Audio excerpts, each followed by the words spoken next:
all right. Running a little late today. That seems to be my normal. I'm always late to everything. Let me turn down the music here. All right. So I'm sorry, I'm still getting some stuff ready here. There we go.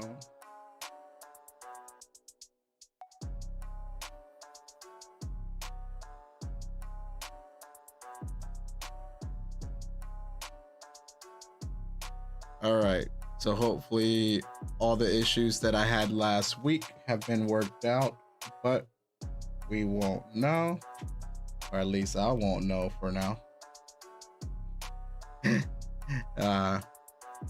Hopefully I fix the whole microphone thing too.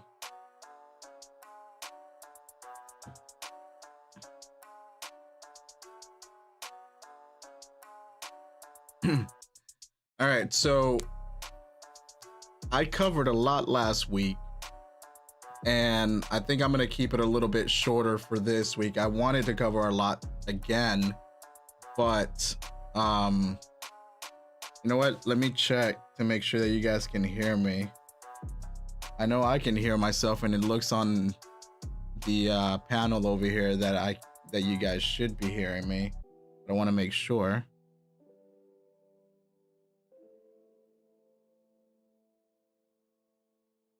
All right, there we go. All right, sorry about that. Just want to make sure you guys can hear me. So I covered a lot last week, and I think I'm gonna try to keep it a little shorter this time around, just because I don't want to spend a lot of time, or as much time as I did. I don't mind spending that much time, as much time as I did covering the news, as I did last week. You know, and hopefully in the future I get more people in here to watch and chat along with, which will just end up making me live stream. Let's see, turn that down a little bit. It seems like when I get closer it's too bright, so maybe turn that down, turn the light down a little bit, and then when I get further back, actually that's not bad. So yeah, I'll leave it there. So anyways, maybe when I get more people chatting, I'll just have to do 2 separate live streams where we just kind of cover news and just chat about whatever, you know, chat about whatever comes to mind.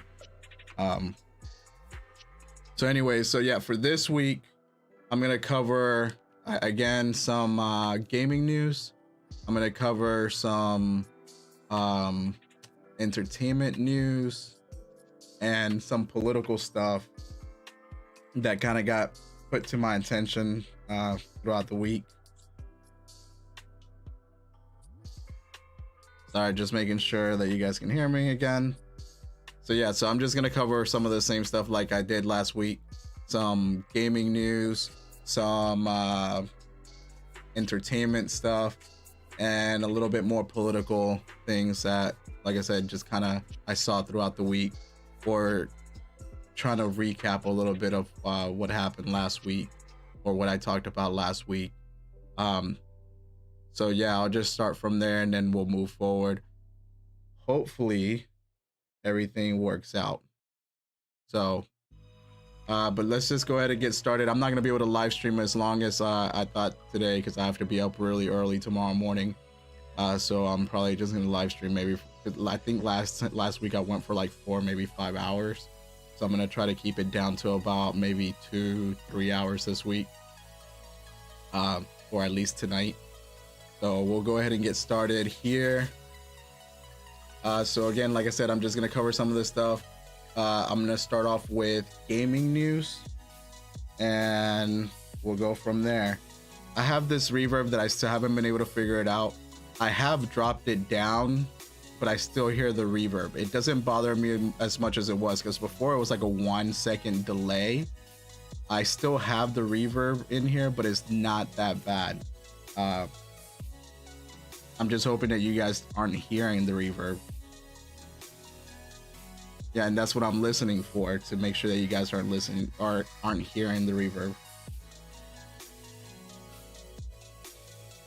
And I think for the most part it sounds pretty good. I don't know if anybody's watching, let me know.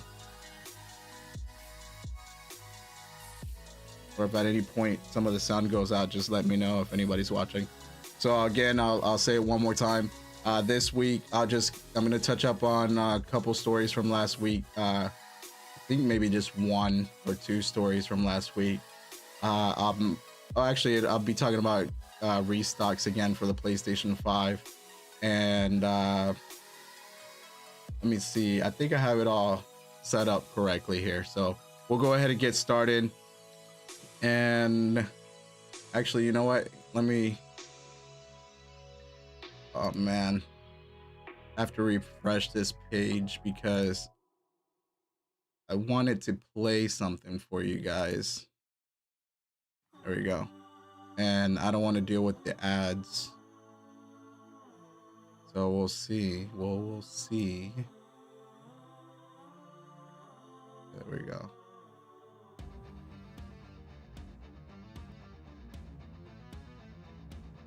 All right, I'll leave that loading and then I'll just scroll forward to it whenever I get to it. And hopefully the ads.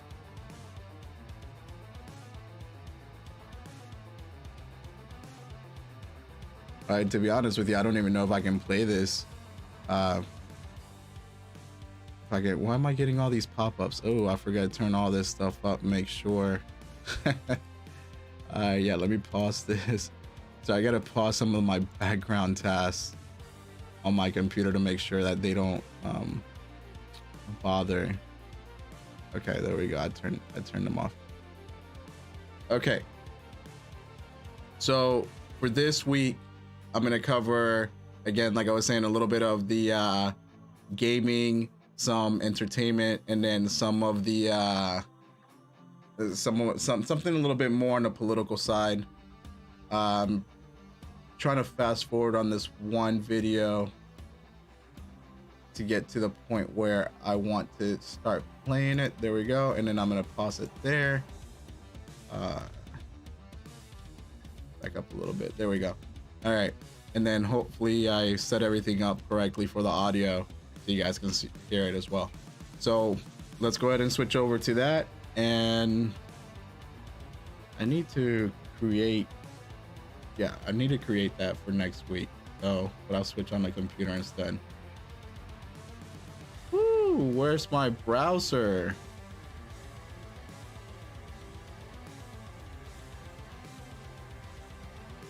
There we go. All right. There's my browser. Hit OK. And there we go. All right. So let's go ahead and get started.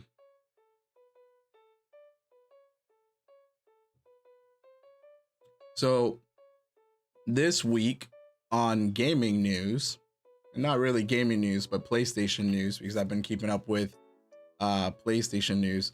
You know what? I'm not going to start there. I'm going to start here. So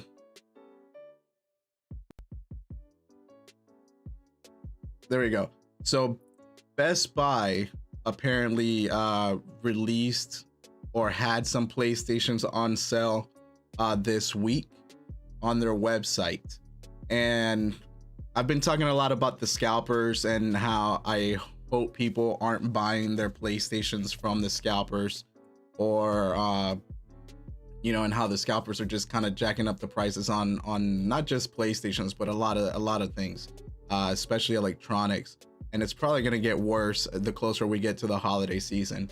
I was also saying that it's probably going to be a little bit harder to be able to get your hands on a PlayStation or just a console in general during the holiday season or over the next couple of weeks because of the holiday season.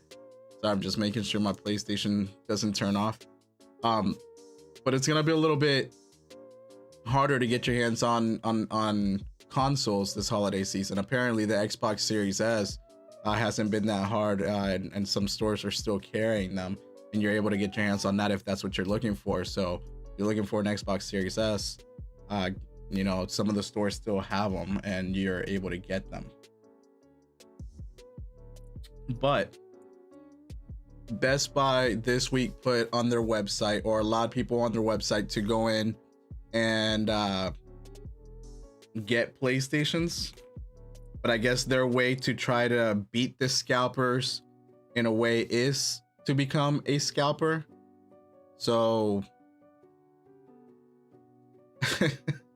I don't know if I should put it that way. I should, you know what? I shouldn't put it that way, because with a scalper, you're paying over the price and you're not really getting anything for it.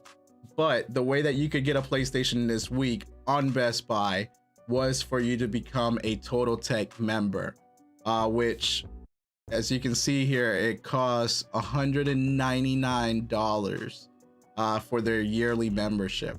That's $200. So if you wanted a PlayStation 5 this week, that was the only way that you could get it.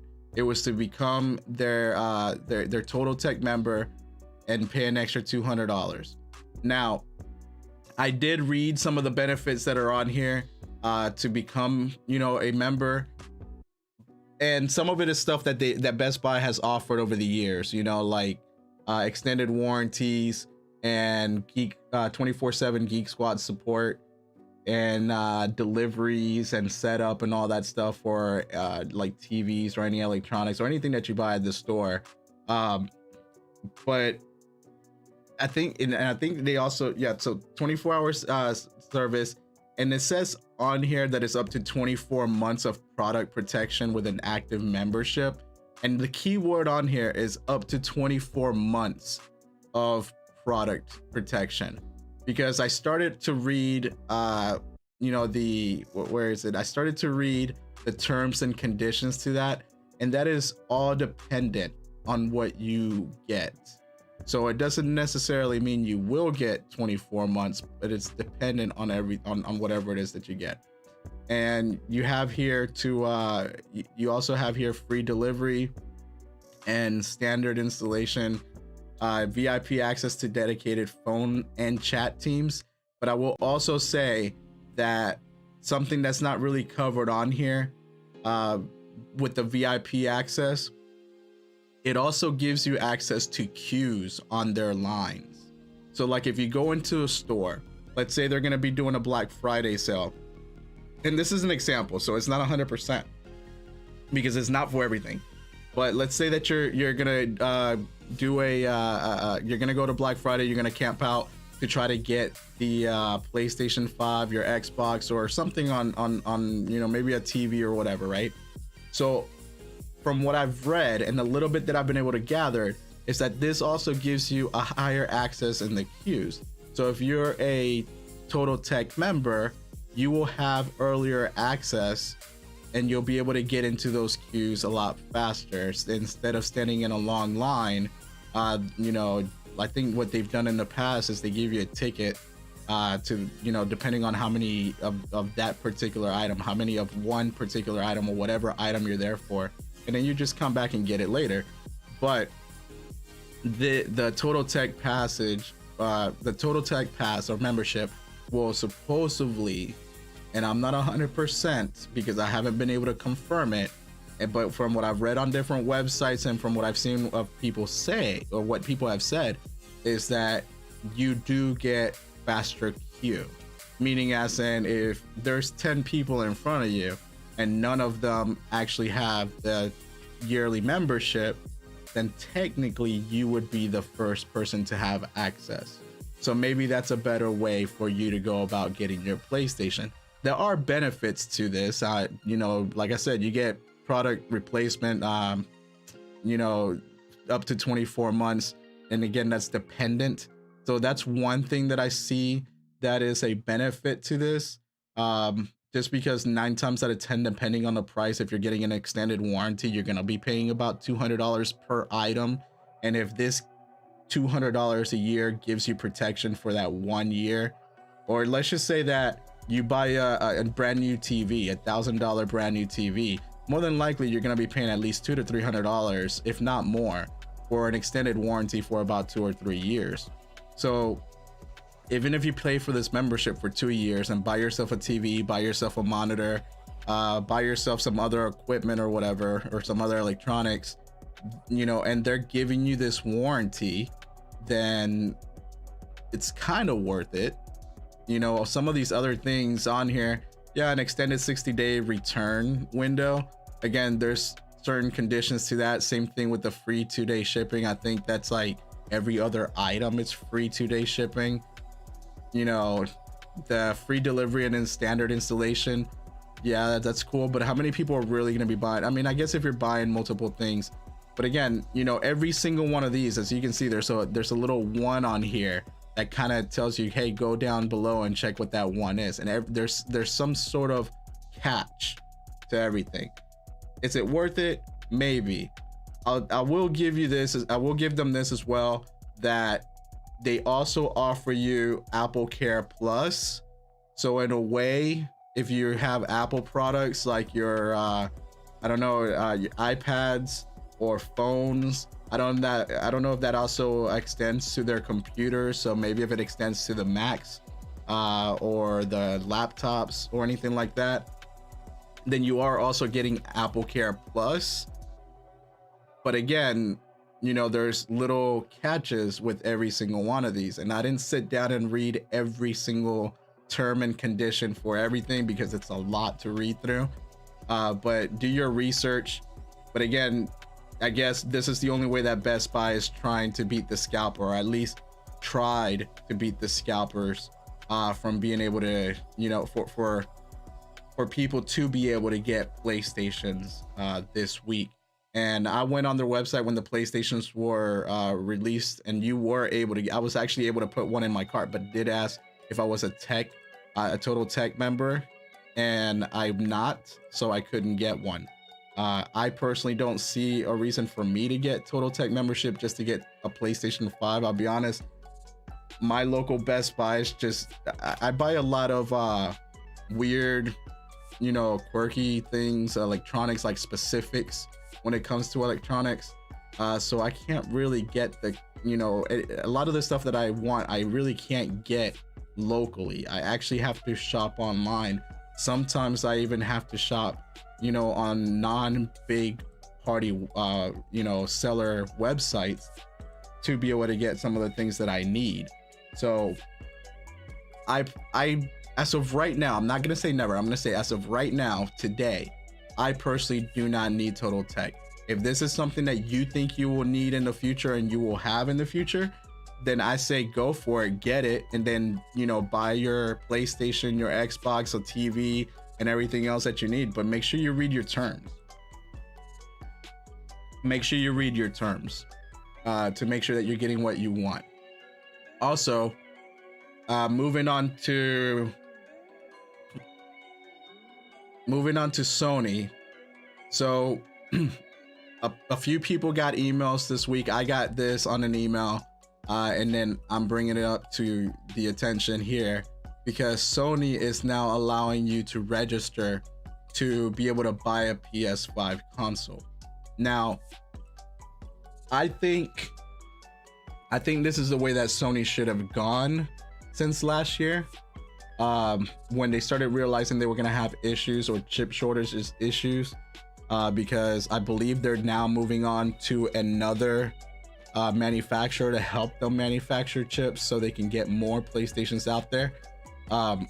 So maybe this is something that Sony should have started since last year, or maybe this is the way they should have handled it last year. Or maybe as soon as they started noticing the whole issue with the scalpers, this is how they should have handled it. But what they say here is, and this is the same thing that I got with my email, which is basically telling you the issues that they've been having because of the COVID-19 pandemic, and you know how they haven't been able to really get the hardware into the stores. So what Sony's going to start doing now, and what they already started, because you can actually go on their website and register, and you don't have to be a PlayStation Plus member. But you can go on their website, put in your email address, and register to try to be able to get a PlayStation 5. And all this starts in November. So they're gonna start picking people in November. And I don't know exactly how it works, but I guess because Sony's just trying to beat out the scalpers and all the bots that are being able to get the PlayStations beforehand, but as quickly as they pop up. I guess this is their way of beating them. And that is for you to register on their website. They're gonna have a limited supply, but supposedly it's gonna be a pretty big supply, but it's still going to be limited. And you can go on their website and register and be able to get a PlayStation 5. And I shouldn't say you should be able to get it. You're gonna be able to get a PlayStation 5. What I should say is you may be able to get a PlayStation 5, because registering doesn't guarantee that you're gonna get a PlayStation 5. What it does do, it just puts you in a pool, and Sony's going to pick out of that pool who's going to be able to get PlayStation 5s. So exactly how they're gonna do it, the details aren't really out there. From what I believe, let's see. Yeah, so Sony has created a new page on the PlayStation website, giving fans a potential opportunity to purchase a PS5. And then basically just follow prompts, put in your PlayStation ID, and you may register for a PS5 to be able to get like it says here, register for an opportunity to purchase a PS5 console from PlayStation. And then according to Sony, the company will only have a limited number of PS5 units available for the US customer purchase directly from PlayStation itself. So if you're lucky, you might get picked. If you're lucky. Now, I don't know if they're going to handle it based on depending on how much people play their PlayStation and how many hours they spend playing their PlayStation. I haven't had a chance to play that much PlayStation. The most I played on my PlayStation was during the 2020 lockdowns, and that's because I was home and I was playing predominantly games with my daughter. So I played a lot of kid games with my daughter, and that's the most. In 2021, I haven't had that much time to play PlayStation, to be honest with you.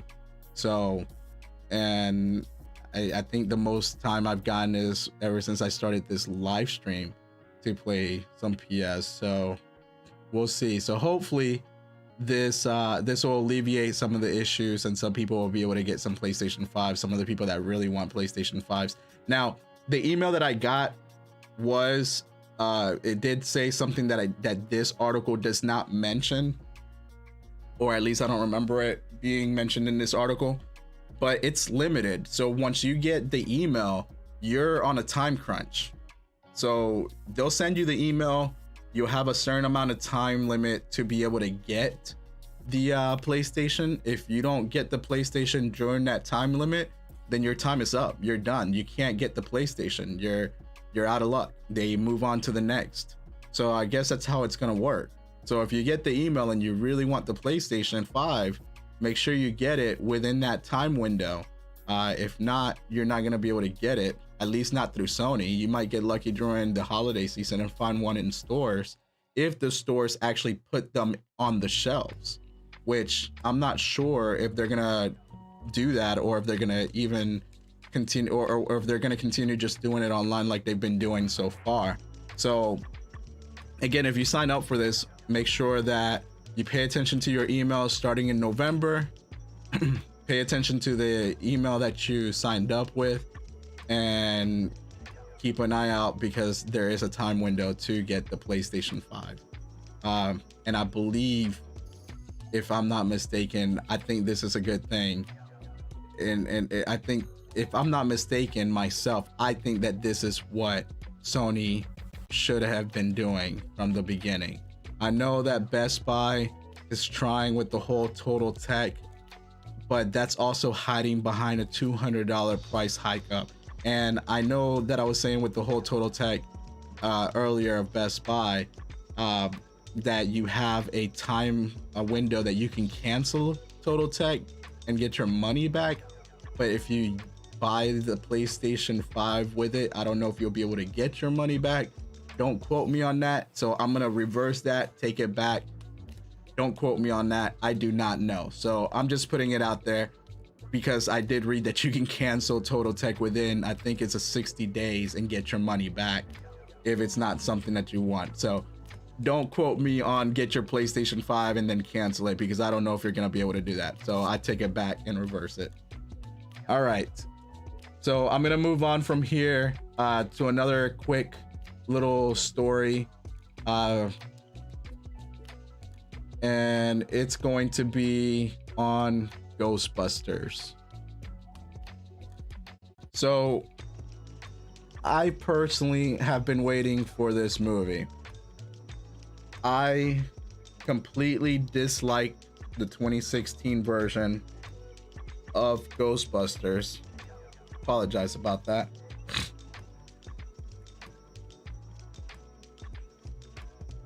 Excuse me. So I completely disliked the 2016 version of Ghostbusters. I'm not a fan of it. Anybody who knows me knows I'm not a fan of it. I just didn't care for that movie. Them trying to reboot it the way they went about rebooting. I'm not gonna hate on the actors. I'm not gonna hate on the film too much, but I think it's the way they went about trying to reboot the franchise that I personally did not like. They should have, you know, they should have either done what Afterlife is trying to do here. So far, I've only seen trailers. I haven't read much on it. I've been trying again to try to stay movies that I want to see. I try to stay away from any press or any leakage or anything that anybody's out there talking about, because I want to watch the movie for what I want to watch the movie for, which is to be entertained and be caught off guard. I want to be able to watch the movie without any outside influence from what anybody else has said. Sometimes there's movies that people that I know go and watch prior to me, and when they start talking about it, I just tune them out, because I don't want any outside influence. Like I said, I don't want any outside influence. I just want to be able to watch a movie and take my own and give my own opinion based on the movie. There have been plenty of movies that between critics and friends that have said completely suck, and I've watched the movie and I've liked them. So, you know, I'm just trying to stay away from anything negative with Ghostbusters Afterlife. But this article came up on my feed and I clicked on it and I started to read it. And here it starts like this. And this is just ridiculous for the headline. Ghostbusters Afterlife review, a slimy, stinking corpse of a sequel. Jason Reitman takes over his father's franchise and immediately tanks it with a tonally misjudged blend of pandering fan service and bizarrely played straight spectacle.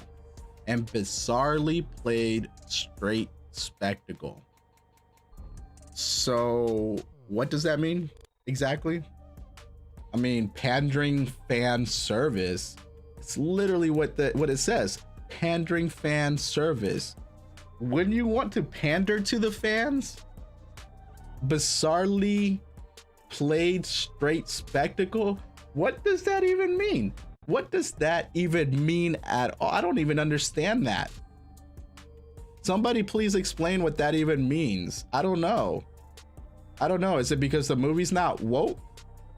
Is the movie just not playing to the political climate of today? Is it because they have, you know, no LGBTQ representation in this? I don't know. I haven't watched the movie. There's apparently there's people who have watched it because there's reviews out there, and some of the reviews on Rotten Tomatoes haven't been nice either. I read a few of those and I'm not going back to them, just because this article kind of makes the whole point of what some of the reviews on Rotten Tomatoes have said. But pandering fan service, listen, this is a movie that I think a lot of the fans are excited for. I saw when I first saw the trailer, I got extremely excited because I was like, they're continuing from where the other one left off. And anybody who played I shouldn't say the PlayStation, but anybody who played the video game, and I forget the name of the game, but anybody who played the video game that came out on the PlayStation 3, that had a good storyline too. And I don't remember if that was meant to go off the second Ghostbusters, but that game had a great storyline too. And I think based on what I've seen from the trailers, that this is going to be a good movie, unless it's completely hiding the wokeness, you know, and it's not being shown on the trailers. I don't know. I won't know until I go see the movie. But like I said, to be honest with you, this article made me want to go see the movie even more. And I want to find, let's see. The appeal of a sequel systematically stripped off everything that made its predecessor into enough of a hit to merit this treatment quickly grew evident as the attendees voiced their high decibel approval for what they saw as the true draw of this misbegotten project. An attendee couldn't help but hear for the instantaneous focus grouping. Every time another anti-spectacle doohickey first appeared on the screen, it was met with orgasmic roars of excitement from the audience. Same goes for the awestruck glimpse of the old car, the old costumes, some of the old dialogue, and the rest of the myriad nods to Ivan Reitman's canonized blockbusters. His son, Jason, the director who announced a desire to see his installment, launched a whole universe of Ghostbuster content during the pre-screening panel, aspires to little more than the deadened rat pool's lever pleasure recognition. Dude, who is this? Who wrote this article? Is this who wrote this article? Charles Bramnesco? Are you butthurt that this movie's completely undoing the 2016 version? I mean, is that what it is? Is that what it is? Are you butthurt that this movie? I mean, seriously, are you hurt? Does it gosh, I don't understand. I don't understand. Let's continue. His approach, thanks to sycophancy, proved reliable in real time at the Javits Center. That the automatic delight of knowing what things are will supersede the need humor or smartass charm that initially made Ghostbusters worth watching. At the box office, this underhanded track may very well pay dividends. This is for the fans after all. But a particular breed of fan, more interested in identifying objects than what's done with them. What the hell? I mean, geez. Anyways, and I'm gonna skip down a little bit because he just kind of keeps going on, and he goes on here. It's pandering all the way down to the shocking part being the variety of Reitman's ploys. It's not all groaners like cops offering a jailed for the night Trevor phone and asking, who you gonna call? There's the set piece with courtesy, the mini Stay Puft scratching the itch for cloying the mischief markers planted by the minions. Consider all the casual cowardice of the script that uses its own mythology to subtly erase 2016's All Gals reboot from the canon, giving the rage-caught trolls carpet bombing IMDb with 0 stars rating the vindication they've always craved. I mean, I'm sorry to say, the 2016 film sucked. I'm not trying to say that it sucked because it was an all gals reboot, like you say here. The 2016 erased the 2016 all gals reboot. I'm not saying that it sucked because it was an all gals reboot. I'm saying it sucked because the story and the way that the movie handled itself sucked. The way that it was directed the freaking jokes that were in it were just bad. And it just seemed like you guys, the 20, not to say you guys, it seemed like Hollywood just put out a movie with an all-female cast just to put a movie with an all-female cast to undo the patriarchy.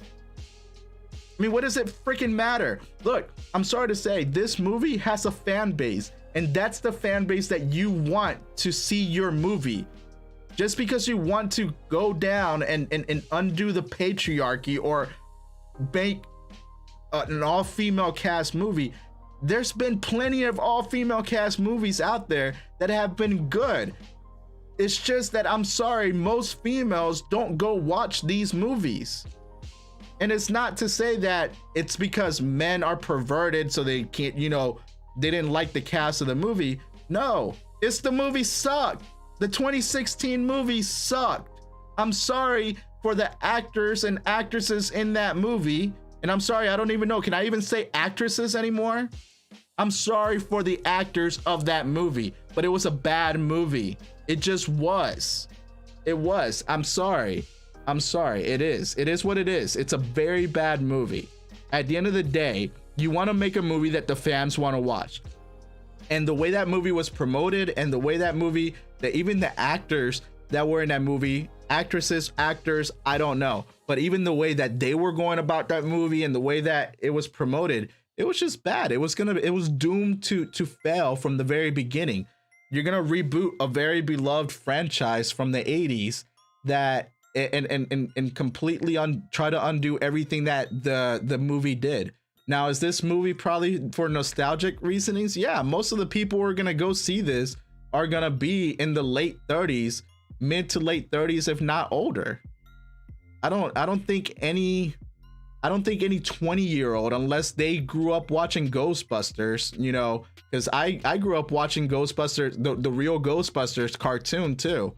You know what I mean? So I don't think any 20-year-old that's gonna go watch this movie is going to know the full nostalgic purpose of this movie. So if you want your movie to succeed, you want to know its audience, and you want to know its target audience, and its target audience is most likely going to be the 30s and up.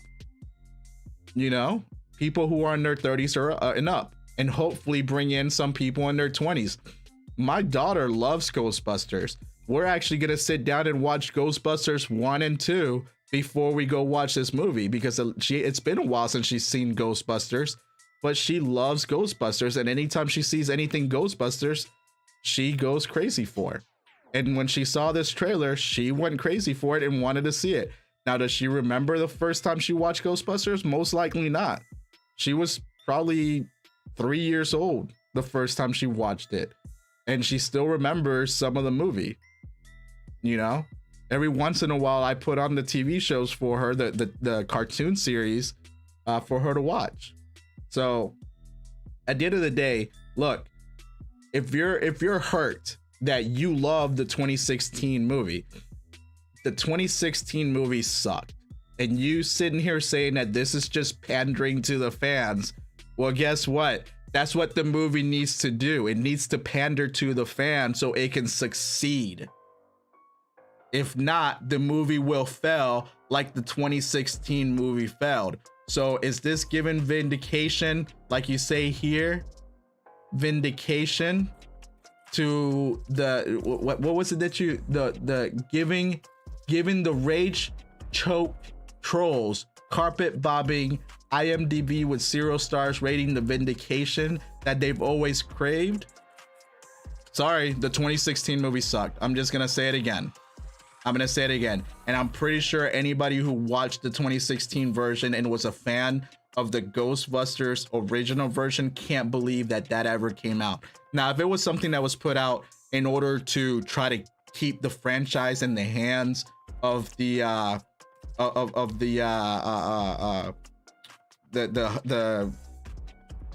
man, I can't even think. If it was something that was put out to keep in the hands of the publishers, right, and the producing company, and I don't even know who's producing this, so whatever, it doesn't even matter. If that's something that you guys did in order to do it, fine, let it go. 2016 movie sucked. At the end of the day, it doesn't even matter. The movie needs to be for the fans. And I've heard from the people who love Ghostbusters and the people that I've talked to on a daily basis, they want to see this movie because they're all fans of the original movies.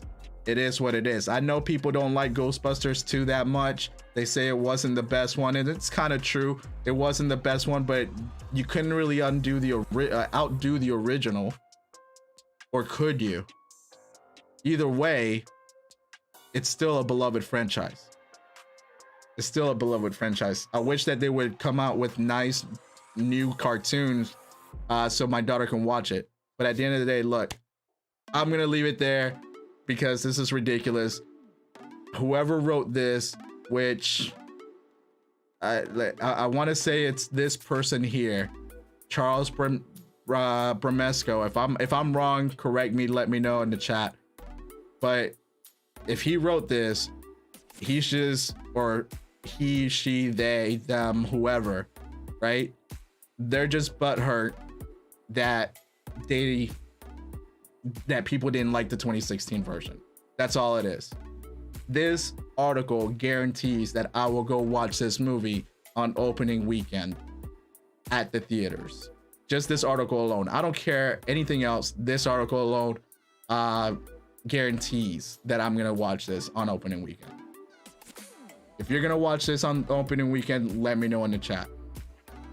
All right, let's move on from here to something else that I covered last week, because there's more information that's come out and I need to touch up on it. So Netflix apparently is standing behind Dave Chappelle.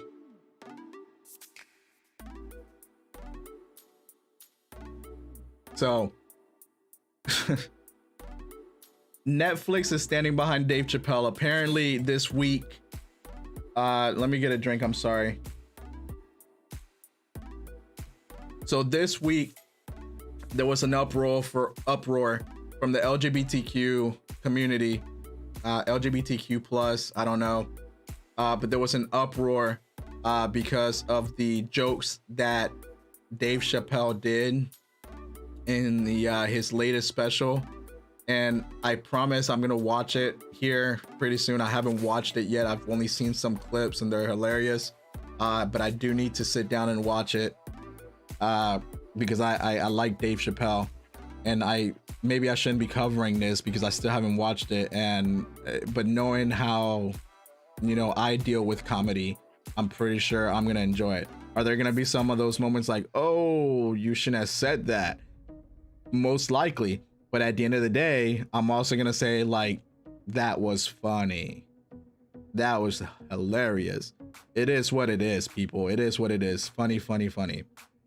Take a joke. But that's the same thing I said last night. Getting back to this, or last week. I'll get back to this. So apparently this week there's been an uproar at Netflix. There was supposed to be a walkout. That was created by some of the members of the LGBTQ plus community that work there, and some of the trans people that work there, and I don't know if that 100% happened, but what I do know that happened, and I don't remember if this article was mentioned, but because I only paid attention to one thing, and it'll start with this. So Netflix fires employee for sharing confidential information amid Chappelle uproar. Netflix says, we understand this employee may have been motivated by disappointment and hurt with Netflix, a Netflix spokesperson said. And this article didn't really go too much in detail. I mean, it's a very short article. A lot of this, it literally ends right here.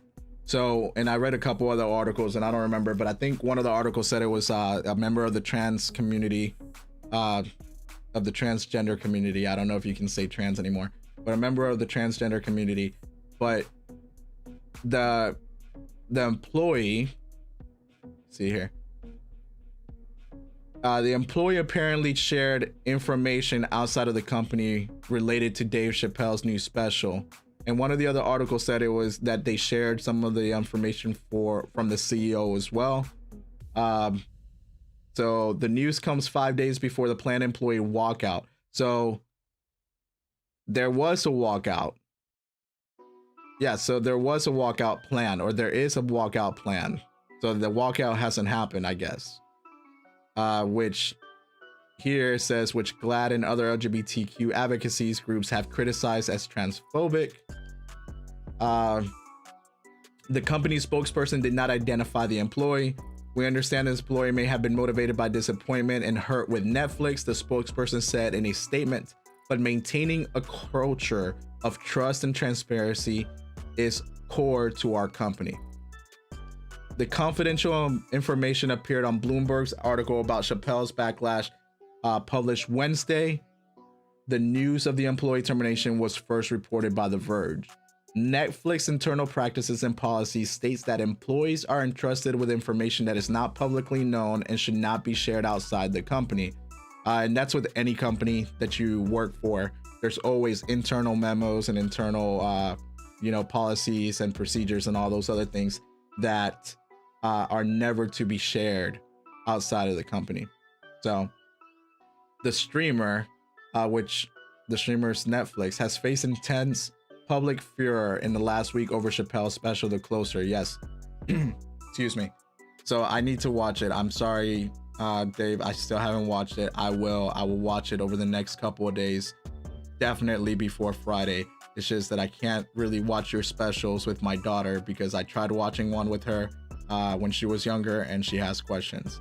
So, and some of those questions I'm just not prepared for right now. Anyway, so it goes on. Some have argued that the comedian's material could incite harm against transgender people. The special has stirred up tensions inside the company too. Jacqueline Moore, the showrunner of Netflix series Dear White People, said last week, we should not work with the streamer as long as they continue to put out and profit from blatantly, dangerously transphobic content. So Jacqueline Moore, I don't remember who that person is, and if it's who I think she is, from the person from Dear White People. I think I saw like one. You know what? I shouldn't say I saw. I think I saw like maybe 5 minutes, and I think this is like an episodic type thing, type TV show. I think I sat through like maybe 5 minutes through that when it first aired. And then I didn't really watch much, and so I'm not gonna bash it here. I'm not, because I haven't really sat down and watched it. I think I could only sit through a few minutes of it, and then I was like, I'm over it. So maybe for research purposes, I'll go back and watch it. Maybe, I don't know. I'm not 100% sure. Is that even on Netflix still? Let me know in the comments. I don't know.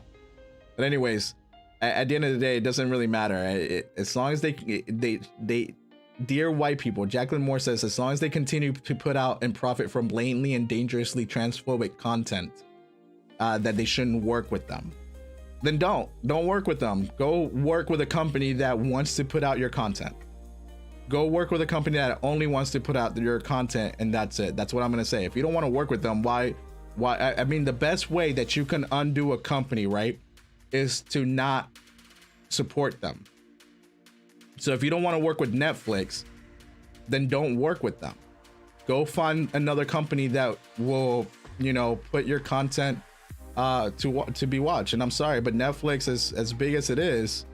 And I believe, I don't know, did Netflix finally turn profitable? I don't know. But as big as Netflix is and as many subscribers as they have, that's a huge platform to put your content, and they have content for everybody.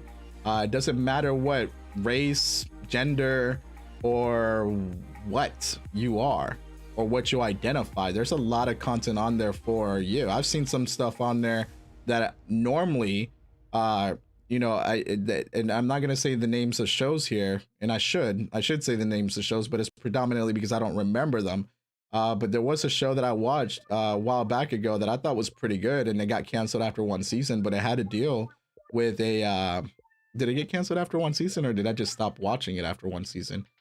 Anyways, but it had to deal with some kids in school that were running for government, and it was some kids in school that were running for government. One of the kids was queer, I believe, and I thought that it dealt with politics in a funny way. At least I did. I don't remember the name of the show, but I believe I got through the whole first season, and I don't know if it just got canceled or I had to move on because I couldn't.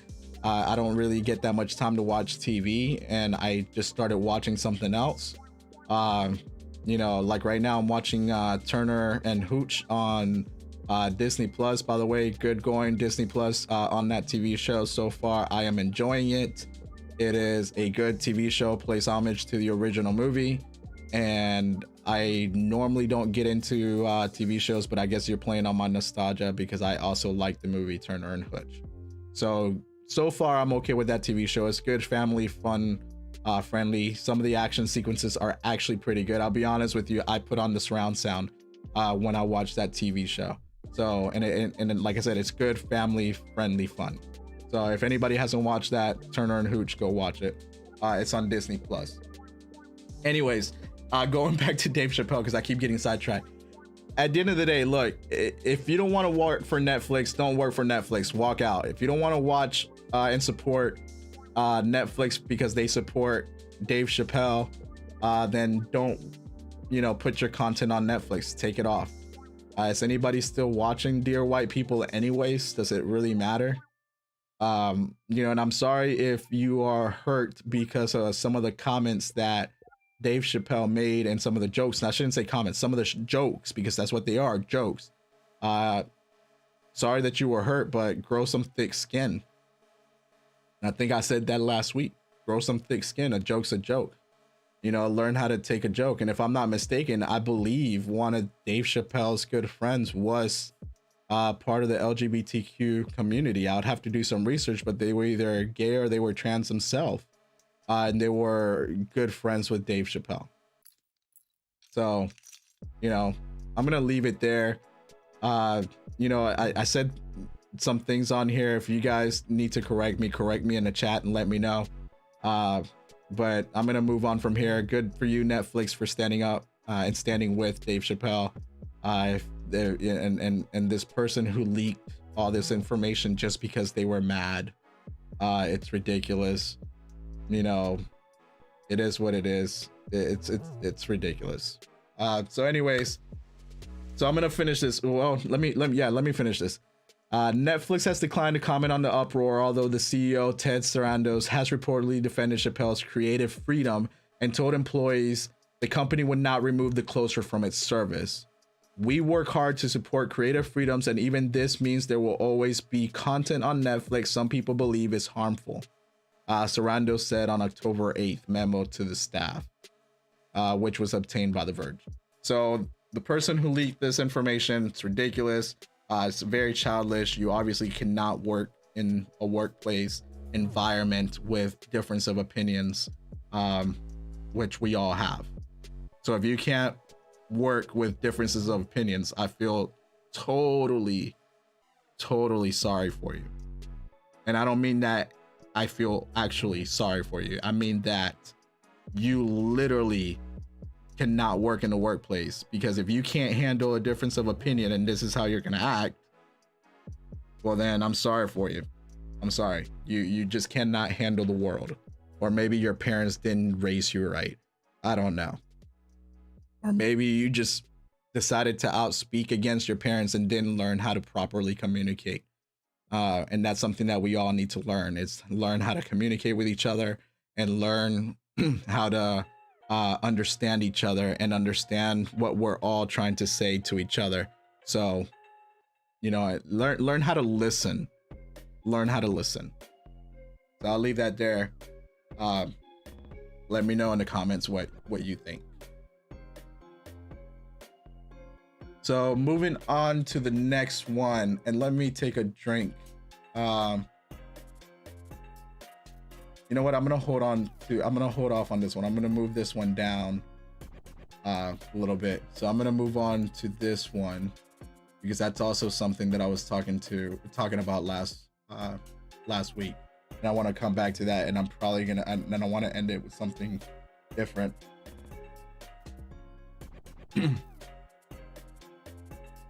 All right, so California becomes the first state to require gender neutral toy aisles, and I think this is a good segue from what I was talking about on the last one with the Dave Chappelle. So California becomes the first state to require gender neutral toy aisles at large retail stores. No thanks. So I read both of these articles, and to be quite honest with you, I have a daughter, and I've never really looked at the aisles as gender aisles. Now I get it, some aisles are completely pink, some aisles are completely blue, but I have never excluded my daughter from any of the aisles. And any parent who does that, right? Any parent who does that, I think it's ridiculous.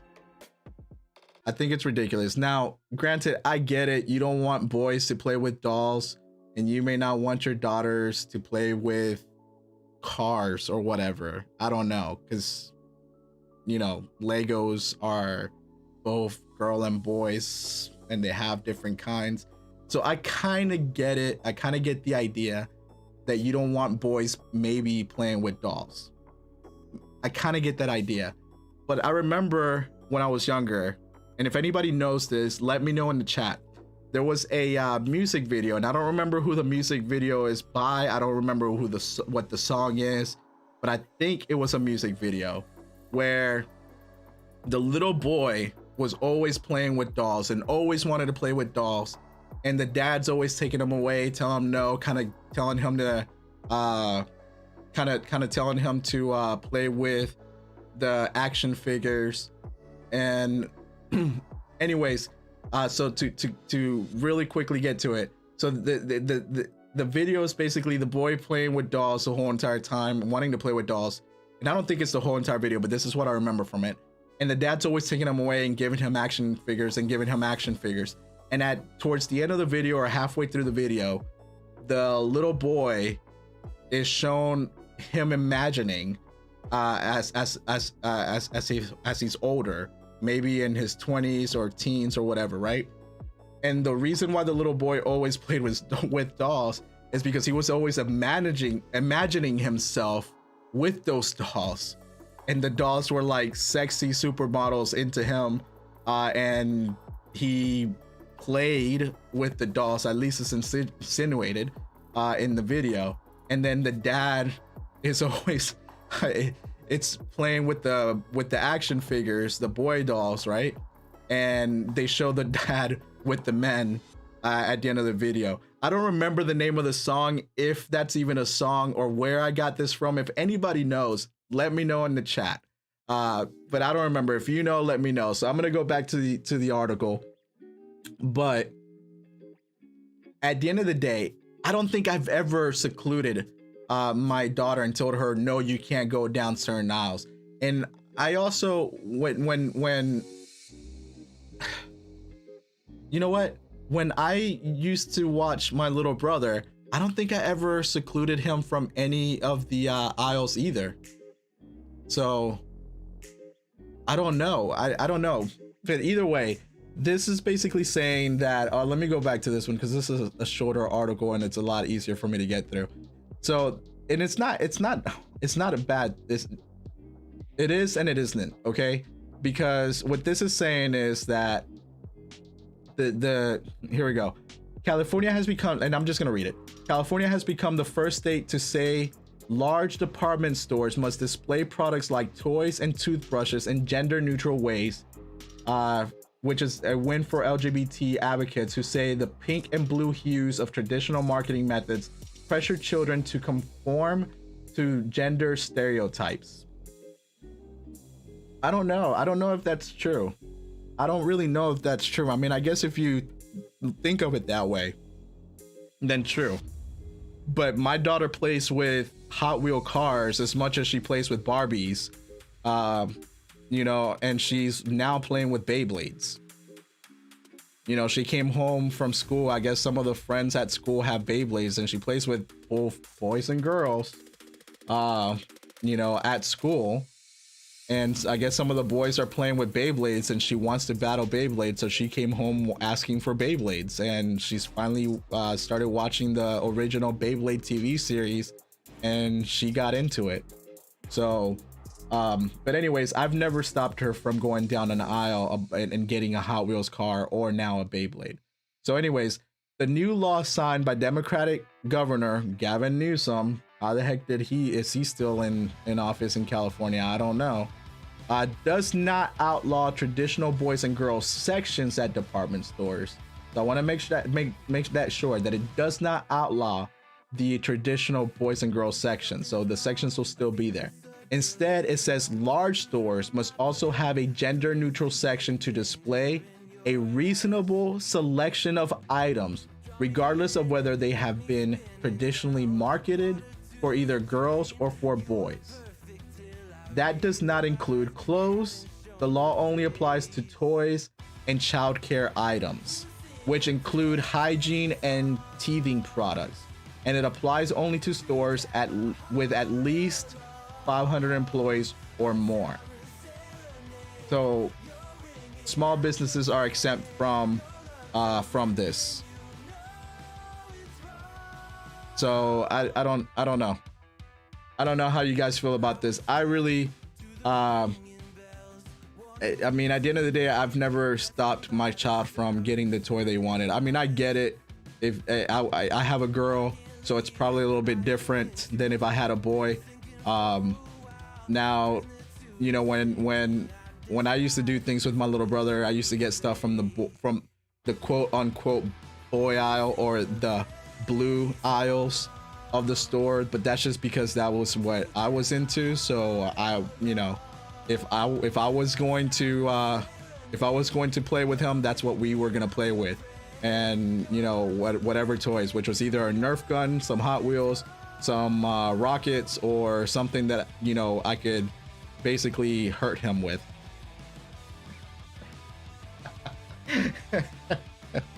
Anything that I could somehow, some way find a way to hurt him with. I don't know. I'm older, so anyways, so it says here, we need to stop stigmatizing what the acceptable for certain genders and just let kids be kids. My hope is that this bill will encourage more businesses across California and the US to avoid reinforcing harmful, outdated stereotypes. What harmful and outdated well, I guess there are, because I'm talking about some stereotypes here.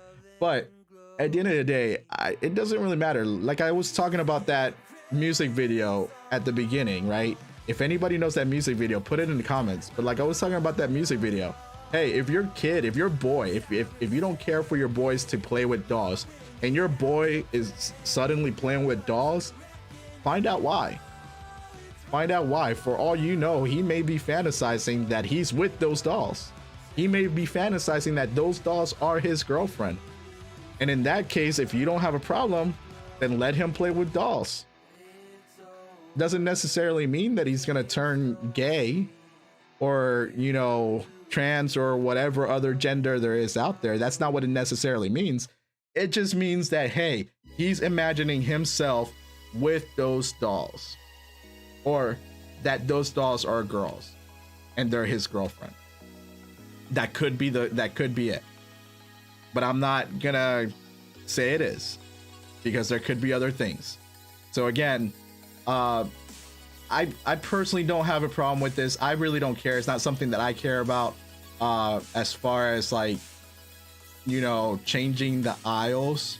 And again, it's not like they're actually changing the aisles. I guess this is the way that they're advertising, and that's something that Target did a while back ago. Anyways, if you go down their Target aisles, they don't actually say boy or girls anymore, but the aisles are still pink or blue. So you take that as you wish. If you have a problem with it, let me know in the comments. If you don't care, let me know in the comments. Like I said, it's probably different for me because I have a girl, so I don't think of those things. But then thinking of the way that I used to buy things for my little brother and the way that we kind of, but again, I'm a lot older than my little brother, so he basically played with whatever I wanted to get at the time. So if I wanted something, that's what we got, and that's what he played with. It is what it is. So he didn't have a choice. You know, but when he got into Beyblades, I went out and bought Beyblades and we played Beyblades together. And that seems like it's something that I'm now gonna have to start doing again with my daughter, because she's getting into Beyblades. So now I have to go buy Beyblades. So whenever we fight each other, I can actually beat her, because I'm competitive and I want to beat her. That's what it is. So you know what? I'm gonna go buy me a good Beyblade this weekend, just so I can compete with her. Anyways, but if you guys know the song that I'm talking about at the beginning, let me know in the comments.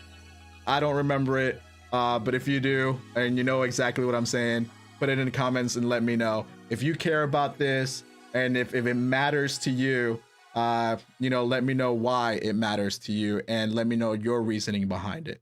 All right, so let's move on to the next one.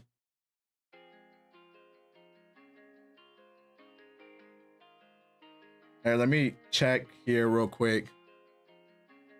All right, sorry, I had some drop frames somewhere, so hopefully it didn't cause too much of an issue. So far, I guess I'm back to normal. So let me move on to the next story here.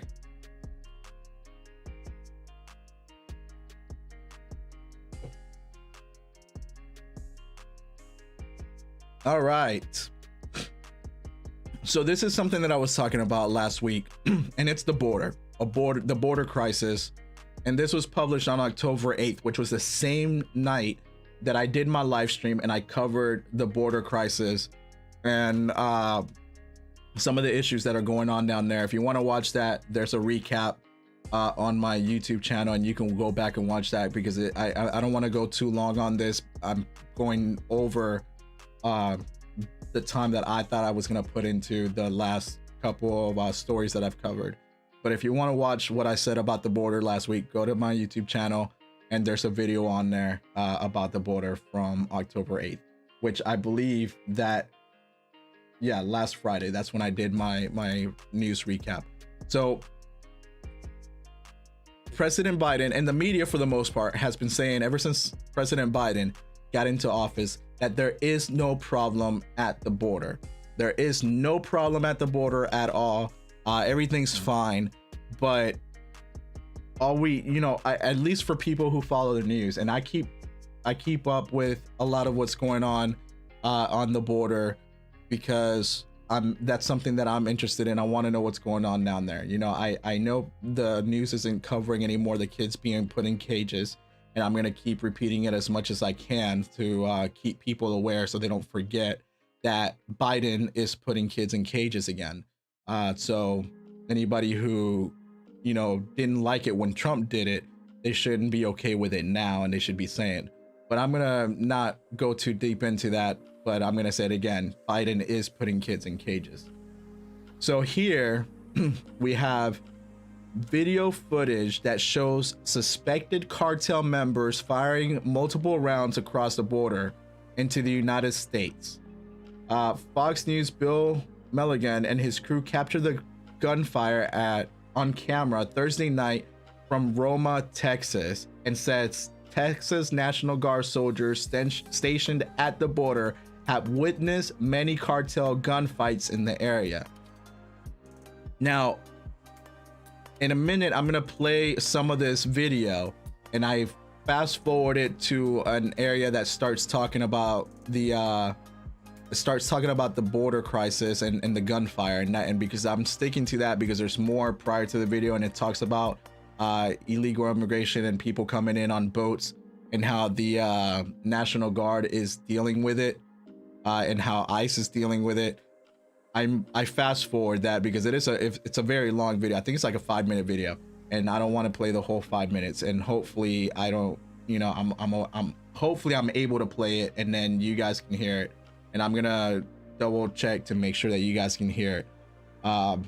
If not, then I'll just tell you what he's saying.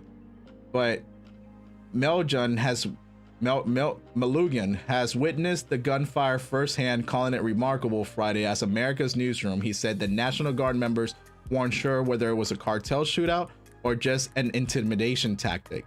National Guard soldiers told him armed cartel members have stood across the Rio Grande and taunted them multiple times in recent days.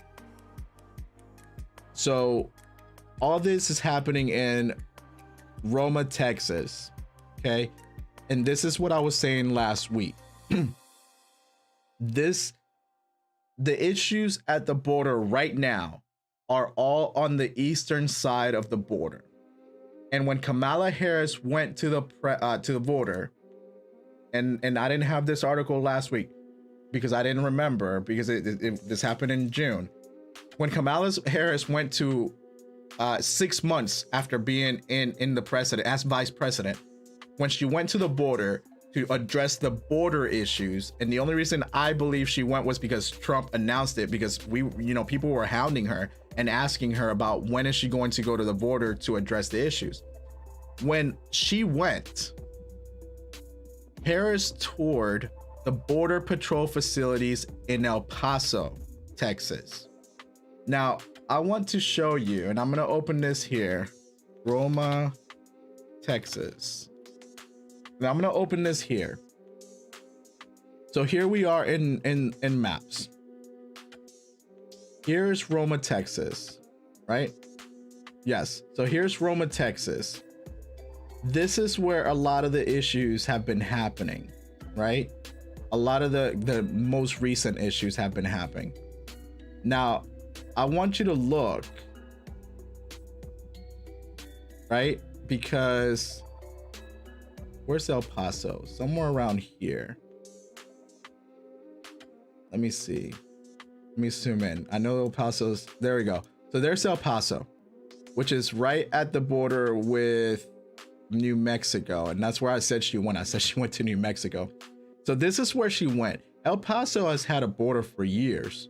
And for the most part, they don't really have a huge issue at El Paso, which is where Kamala Harris went to deal with the border issue, which I don't understand how she's dealing with the border issue when you're talking about the issue is here. That's literally what, about 1,000 miles away? Don't quote me on that because I'm not 100% sure. I didn't look it up. But you're talking about, you go here where there's not that many issues, and for the most part, it's not, from what people say from El Paso and from what I've seen news reports over the last 3 years, the issues here aren't as big.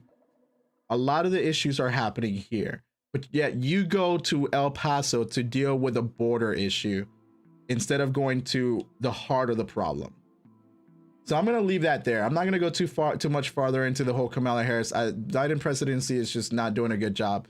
But again, the National Guard here says that they've been having issues with smugglers. So the National Guard here has soldiers all over the place, as well as observation posts all over the place. They're keeping an eye out for runners and human smugglers. So, and that's what happens. That's what happens. It's mainly illegal smuggling that comes over that border, whether it's drugs. Listen, I've said it before, and I'm gonna say it again. At the end of the day, the issues at the border, yes, there's illegal immigration, and I'm about 100% sure that a lot of the people that are coming through that border just want to come here to provide a better life for their family. A lot of them want to come here for work, to be able to get a job and work and provide a better life for their family. But unfortunately, all it takes is one bad apple to ruin it for the bunch. And the cartels smuggling drugs, human trafficking. And by the way, for anybody who's a female advocate, right, you should be advocating for more border control, because more border control, because the human trafficking is women and young children. A lot of these women that come over the border, they're going into sex work when they get to the States. Let's not talk about the sex rings that were stopped last year in 2020, and a lot of the women said they came through the border. So, you know, and the children that are coming through the border as well, either unattended or are coming through to be put into and I don't know, can I even say that word? But anyways, can I say sex? I don't know, but they're coming here and putting them into that type of work. You know, and unfortunately that's what a lot of the issues are, and that's what makes it harder for the people who want to come here. And I was reading one of these articles, and I want to say it's this one where the person says, let me look for it real quick. So the person says that they spent 12 grand. Is it this article? I may not have the right article up here. Oh yeah. One man who crossed into the US on a raft told Milligan, I don't know if I'm pronouncing his name right, but Milligan, he spent $12,000 to have himself, his wife, and his child brought into the country. That is crazy. That is crazy. $12,000? Man, listen, we have to figure something out with the border and how we can allow these people who want to come here and work to be able to come here and work. That we need better policies. And it doesn't seem like the policies ever get fixed. Instead, it's always, oh, just let anybody come in. No, you can't do that, because a lot of the people that are coming in is because they're no, not a lot of people. Some of the people that are coming in need to get vetted because they're leaving countries for crimes that they did, or they're, you know, smuggling kids across the border, or they're freaking bringing drugs. So you can't just let anybody in, but the policies need to get fixed or changed in order to allow people like this, who I assume, right, and this is me assuming, so I don't know, but if he spent $12,000 to come here, more than likely he wants to come here to provide a better life for his family. And these are the people that we should be letting in into our country, so they can work and, you know, pay taxes and be able to give their kids a better opportunity than what they would have had in their own country.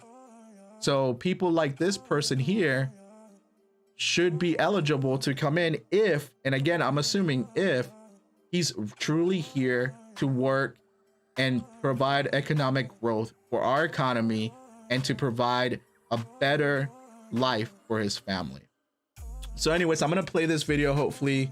Let me stop the music here, and let me turn on the audio. Hopefully you guys can hear it. Browser, there we go. I'm gonna play this video so you guys can see what I saw, and let me see. There we go. This was remarkable last night. We witnessed automatic gunfire going from Mexico directly into the United States. The National Guard soldiers we were with, you can hear them kind of reacting, saying, whoa, holy bleep.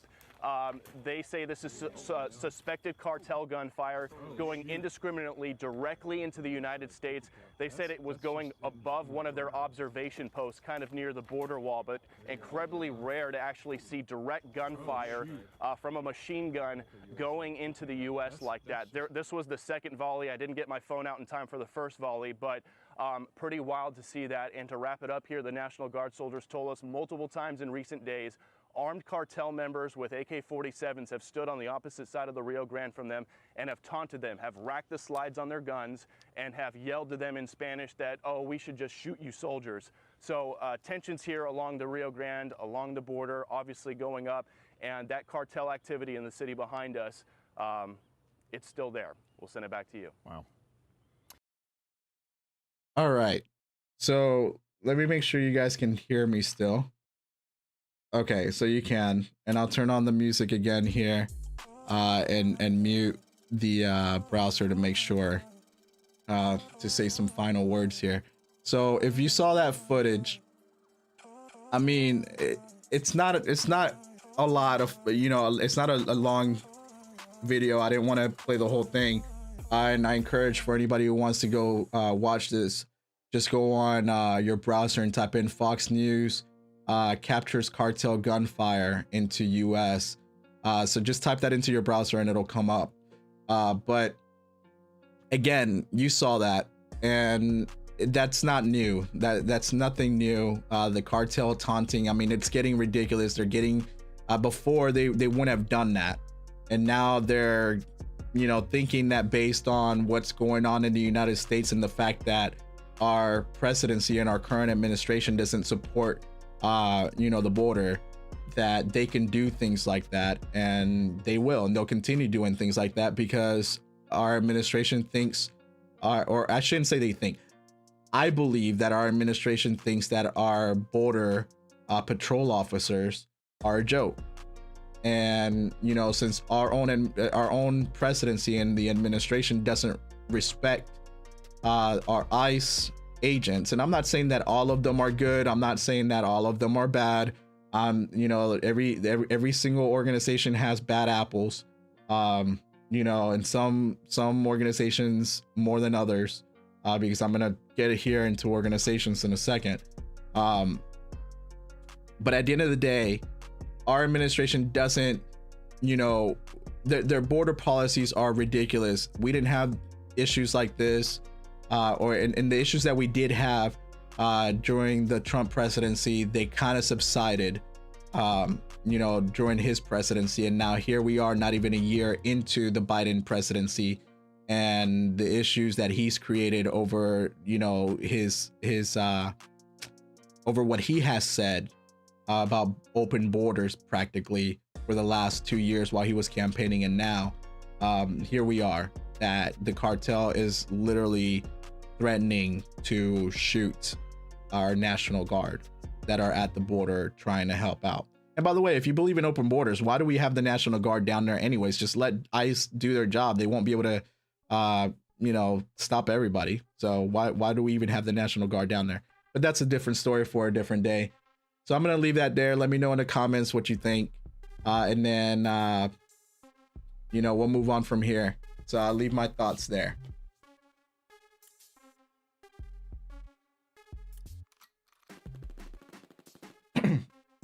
All right, so moving on, and this one's gonna be a really quick one for me. I think hopefully I won't go overboard, mainly because I didn't really get a chance to read this whole article, and I'm gonna kind of go over it here with you guys. But I did read some of this, and it basically says, and like you see here, Seattle Elementary School cancels Halloween parade, says it has historically marginalized students of color. Sorry. A Seattle Elementary Public School canceled its Halloween parade this month, saying the event has historically marginalized students of color who don't celebrate the holiday. SPS officials said they have not received any complaints about the costume parade from families. So, you know what? No, not yet. So if you haven't heard any complaints, then why are you canceling it? Anyways, it's unclear. So I guess the BF Day Elementary School in Seattle Fremont neighborhood, it's unclear which specific students were involved, why they did not want to participate, or the details of the issues that occurred that led to the cancellation of the parade. So it's unclear. It's unclear why they're canceling it, or the details on why they're canceling it. But so far they said that it's because, what did it say here? It has historically marginalized students of color. Okay, let's keep reading. School district officials and principals and Principal Stanley Jascott declined to answer questions about the cancellation. The district, in an email statement, said some students had requested to be isolated on campus while the event took place. So the district said some students requested to be isolated on campus while the event took place. Now, I remember when I was growing up and I was in school and there was an event taking place, you had to send home permission slips in order for your parents to sign.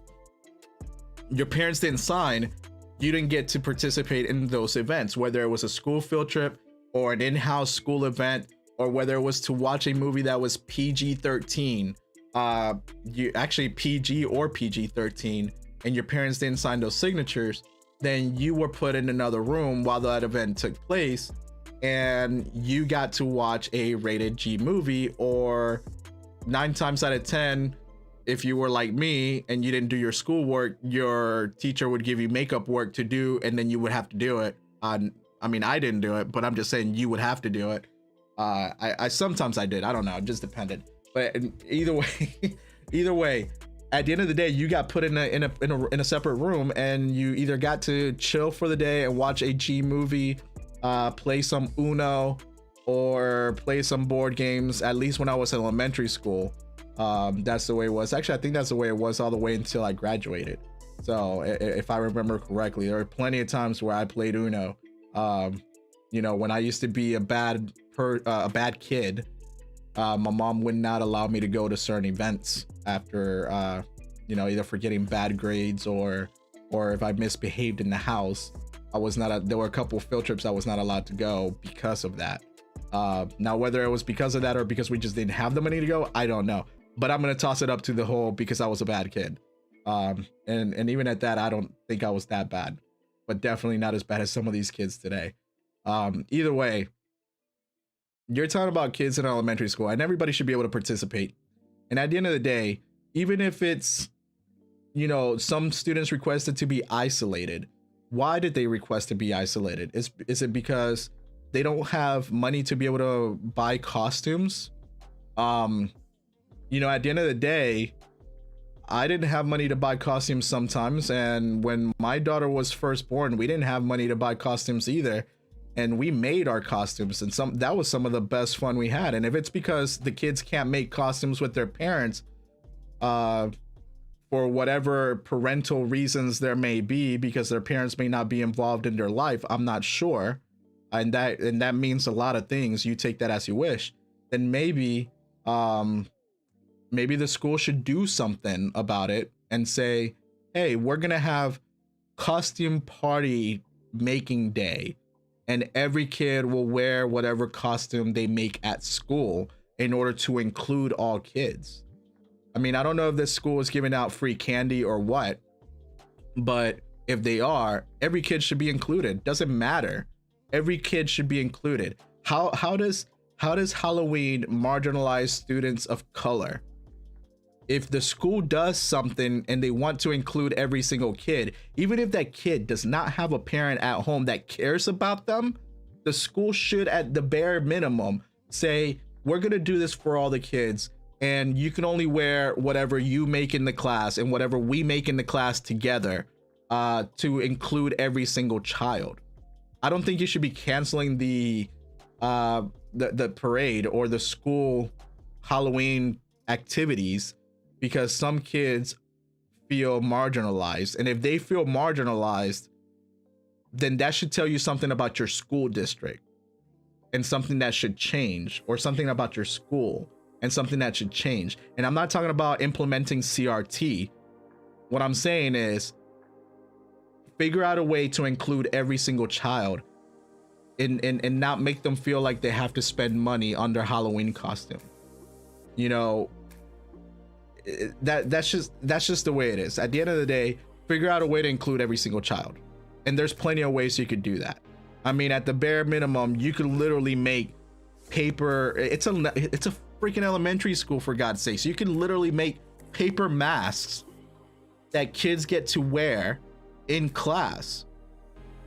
You know what I mean? You can have a kid literally design their own mask in class and wear that, and that's all that kids can wear. They can't come to school bringing in their own costumes, because for the kids who cannot get costumes, either because they're foster children and their foster parents don't give a damn, or because their own parents don't give a damn. I don't know anything about your statistics in your school district, but if any of these are the reasons, you could always come up with an idea to make sure that every kid feels like they are welcome to participate. And if you want to deal and take away the whole monetary issue, first, it's a public school, right? Is it a public school? I don't know. Let me know in the comments if you guys research this.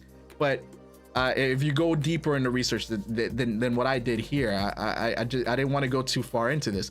But at the end of the day, if your school figures out a way and says the only thing that kids can wear for our parade is whatever we make in class, and the school provides those, provides whatever they need to make.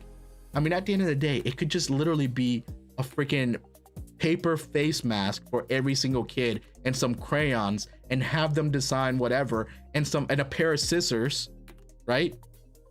And that's all that they can wear. It doesn't cost a lot of money. For the most part, you have crayons. I hope you do. And I know school districts are underfunded as it is, but, or are they underfunded? I should say, are they underfunded, or are they mishandling their funds? That's another story. But you could always make it towards where kids are able to wear whatever they make in class. Even if, like I said, if it's just a piece of paper and a freaking popsicle stick, so they can go around and and get candy if that's what you guys are doing and that's what you're canceling. I don't know, but we'll continue. For the last 5 years, let me make sure. Yeah. So for the last 5 years, the cancellation is not tied to the coronavirus pandemic. For the last 5 years, there has been discussion about the parade, and the school race equity team took on the issue again last month. Now I'm gonna scroll down here a little bit because this is very important, right? Because it's ridiculous, right? So here's whatever little statistics they do give. The elementary school has a majority white student population, nearly 63% according to the data, 2021 school year. About 8% of the students are Hispanic or Latino. About 6% are Black or African American, and nearly 7% Asian. About 16% of the students are 2 or more races. That's what the data shows. So who are the marginalized kids? Who are the marginalized kids? Are you practically saying that Latinos and seriously, are you seriously saying that Hispanics or Latinos and Black or African American kids, right? Because that's here, or your 7% Asian kids are marginalized? That's freaking ridiculous. You're saying that we, and I'm Latino, right? I'm Hispanic. Depends on who you ask, right? I'm Hispanic. Are you saying that we can't freaking make a darn mask in class with some crayons and a freaking popsicle stick and a piece of paper? That's ridiculous. I mean, I understand that some of these kids may not have the best household, but at least say that's all you can do. And I'm going over this. I'm going over my time on here. You know, it's ridiculous. This is ridiculous. Now, I'm gonna move over because I did go on their school website and I clicked on a page that was kind of interesting, and I don't want to get too much into this because it's Black Lives Matter. And excuse me, I need to take a drink. Anyways, because it's Black Lives Matter, and that you take Black Lives Matter however you want to take that, and your personal belief on that. If you ask me, do I believe Black Lives Matter? Yes, I believe Black Lives Matter. I believe all lives matter. I believe every single person lives matter. I believe in the mantra, but I don't believe in the organization Black Lives Matter. I think the organization Black Lives Matter is a fraud. And I believe that if you want to chant the mantra, I'm with you, but I do not support or condone the organization. But on the school website, if you actually go on their school website or their district website, it actually takes you to this page, which is BLM at school. And I'm not going to go too far into this because at the end of the day, it's not my purpose, at least not here. But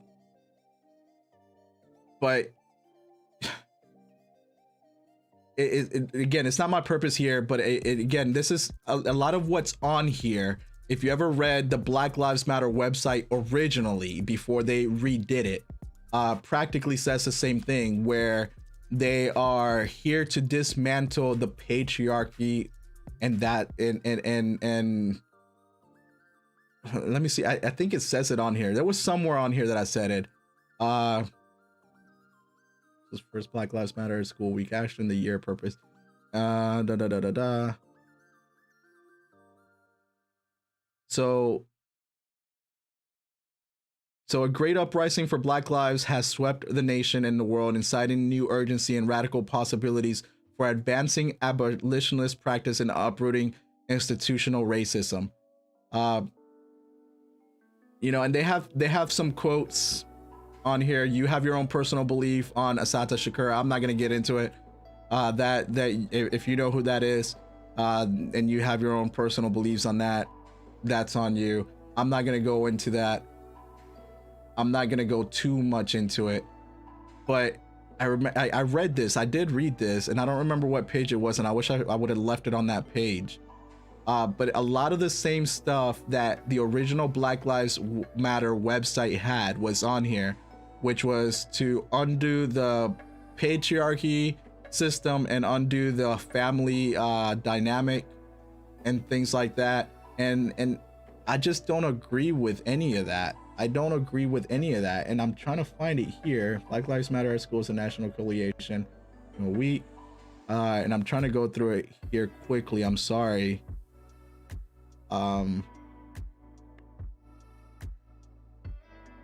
Yeah, I don't know, but if you want to research this a little bit more, I don't remember what page it was. If you want to research this a little bit more and you want to read everything that's on here, because I don't want to get too much into political with the Black Lives Matter thing.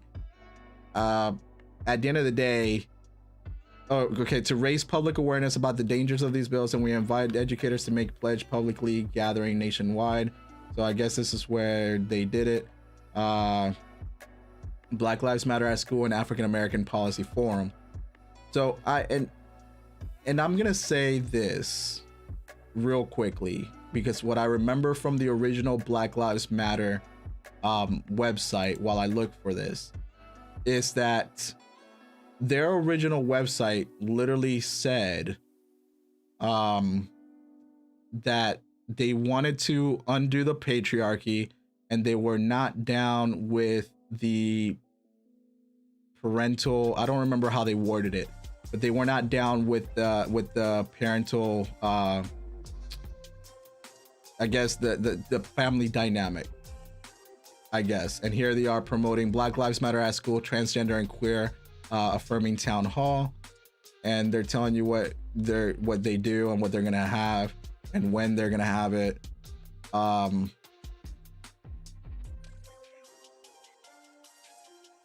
So yeah, I don't remember what page it was, and maybe I'm just skipping over it and it's all right here, right in front of me, because I'm thinking so much right now.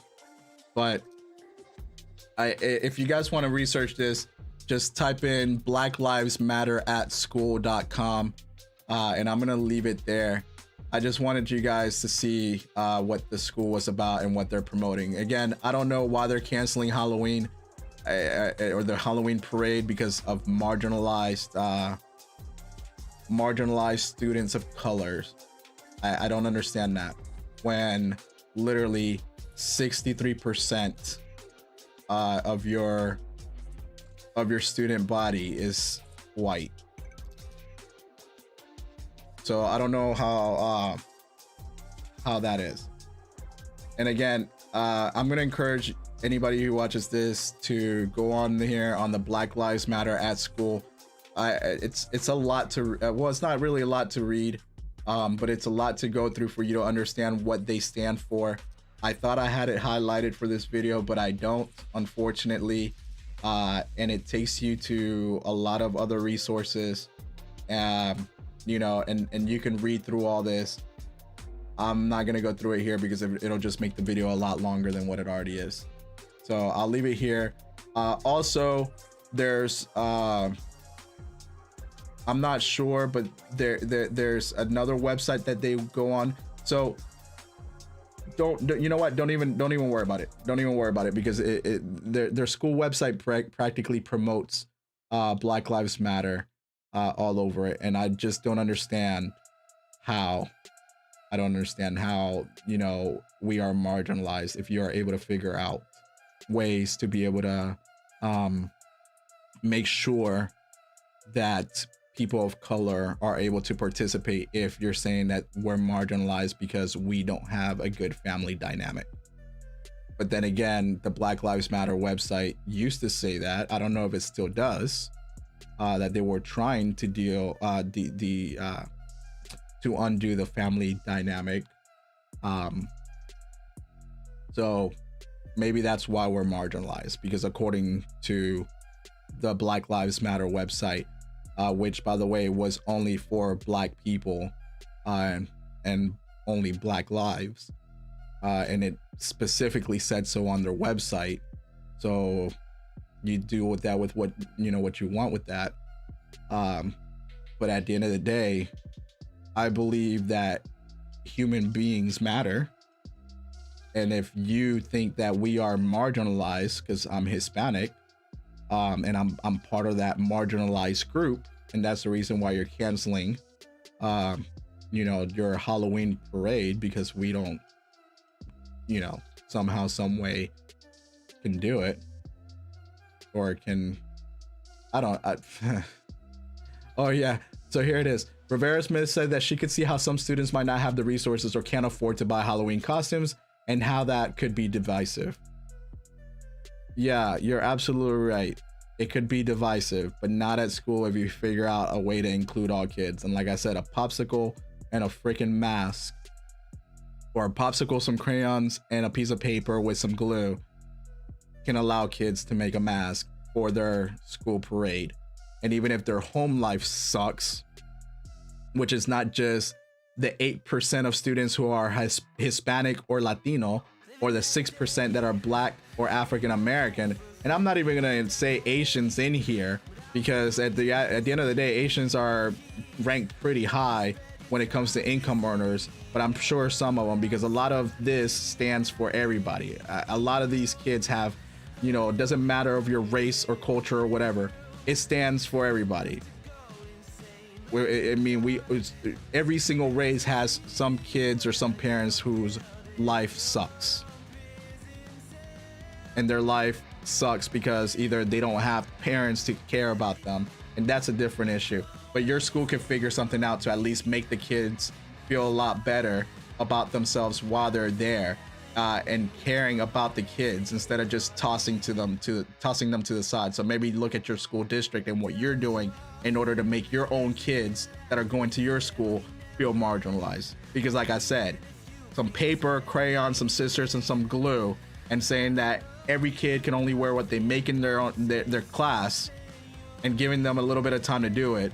And again, it's elementary school, and no offense to public school, but public school is not the best education that you can get out there, because it's an indoctrinate education. But that's another story. So let me know what you guys think in the comments.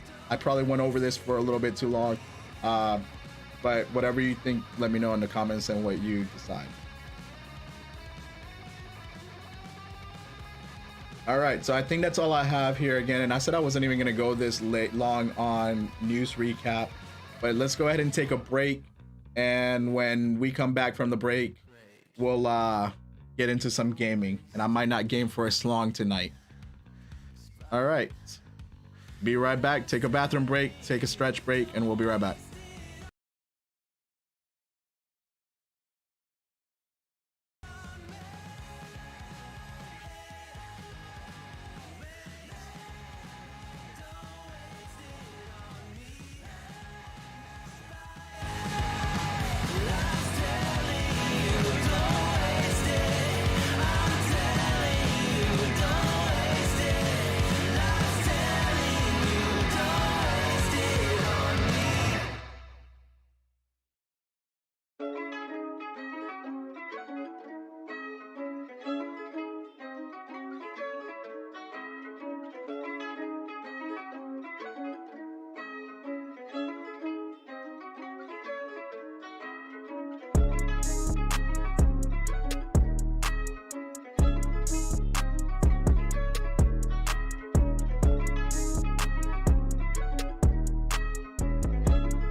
Sorry. Man, that's funny. Let me turn this down real quick. Oh man. Here we go. That's funny. I actually we just took a break, went to the bathroom, and I come back to a song that says "Shorty in the bathroom." All right. Now, I've been messing with the game, and let me switch over to that. Let's get that going and turn off the music. So I've been messing with the game audio, and I can't monitor it. Excuse me. I can't monitor it because if I try to monitor it through OBS Studio, it's too low for me to be able to hear the gameplay.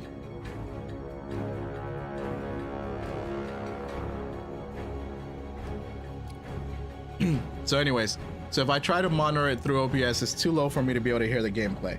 So I'm gonna put on this headset for a little bit to try to monitor what you guys are hearing instead of what I'm hearing. That way I can get an idea. Because I think I either had it way too low last time. So RP gameplay, let me turn it up a little bit more. Ah, there we go.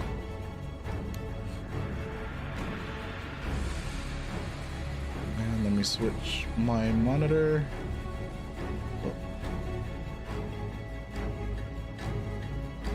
There we go.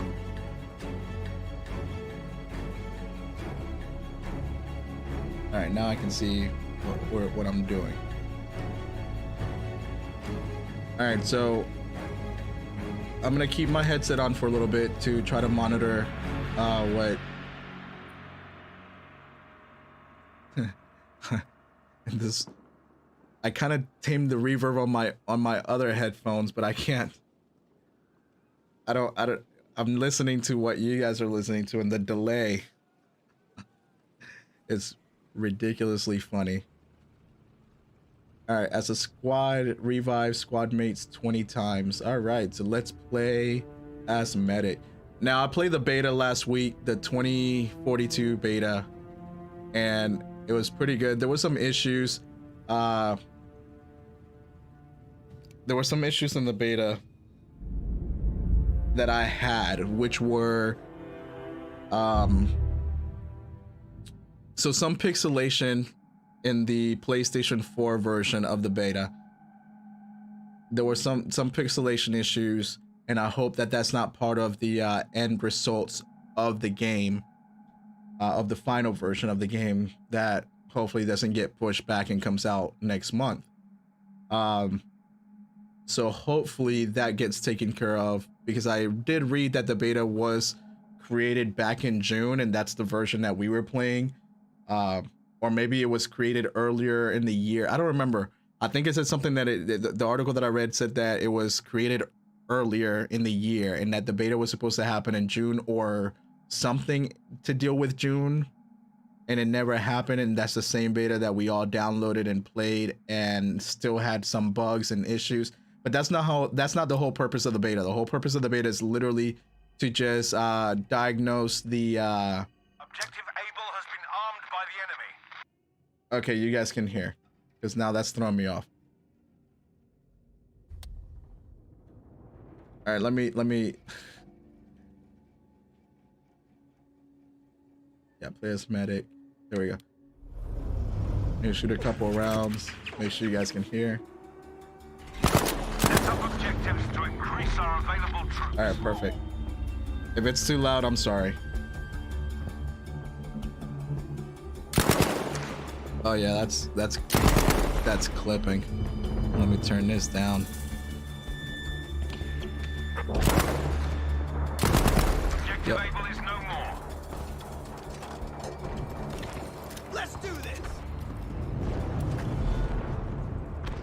Okay, So, like I was saying, I played the beta, and some of the issues that I had was pixelation. And like I said, the beta it's not intended to, for a way for you to actually play the full version of the game. A lot of times the beta is just more for, testing out the servers to make sure that they don't have issues. Kind of like the Battlefield 5, which I'm playing now, had issues when it first came out. So that's one of the purposes for the beta, is to oh crap, sniper. So that's one of the issues for the beta, is to test out the servers. Well done. Our forces erected an objective at easy. And a lot of the issues that I had with the beta were more along the lines of pixelation and... Sorry, I'm trying to pay attention here as well. Oh crap, it's really loud. Oh my god. Is it clipping? That was really loud.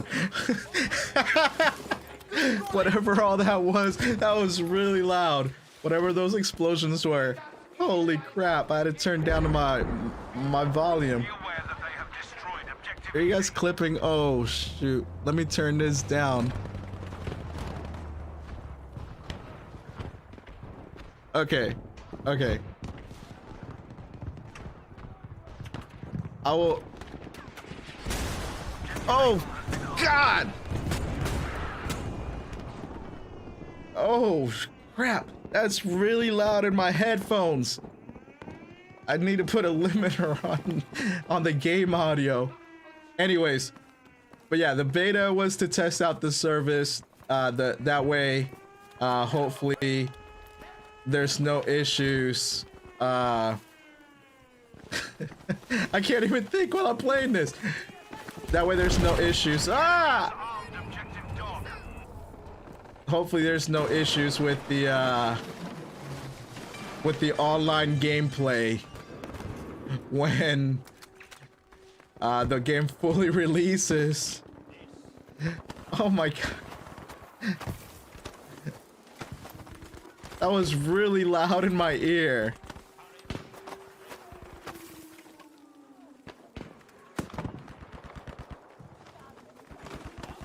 So anyways, so that's the whole purpose of the beta, is to actually make sure that things are good. Ah! Yeah, that's the same thing I just said. Objective dog has been destroyed.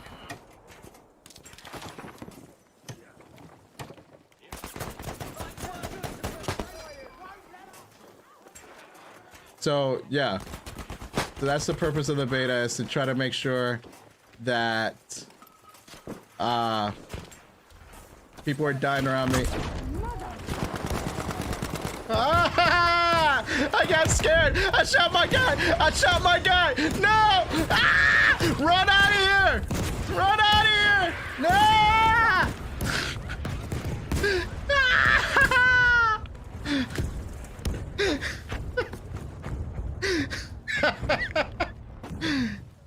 Oh.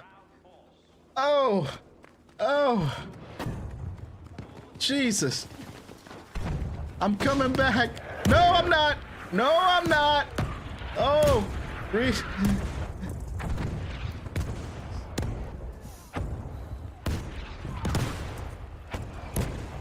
Oh, I'll come get... Ah, no! Darn it.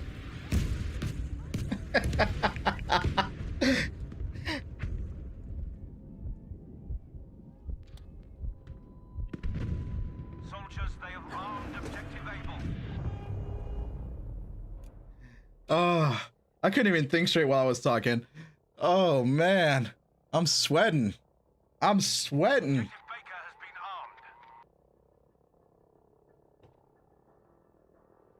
Oh,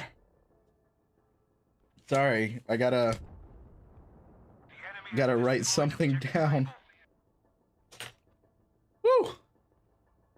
All All right, so let me see if I can actually talk, which I obviously can't talk and play at the same time. But yeah, the beta, there were some issues, like I was saying, with the pixelation and some other issues.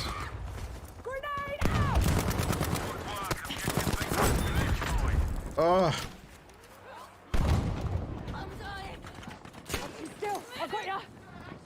Ah, I just got sniped. Oh. Man, I can't play at the same time and talk.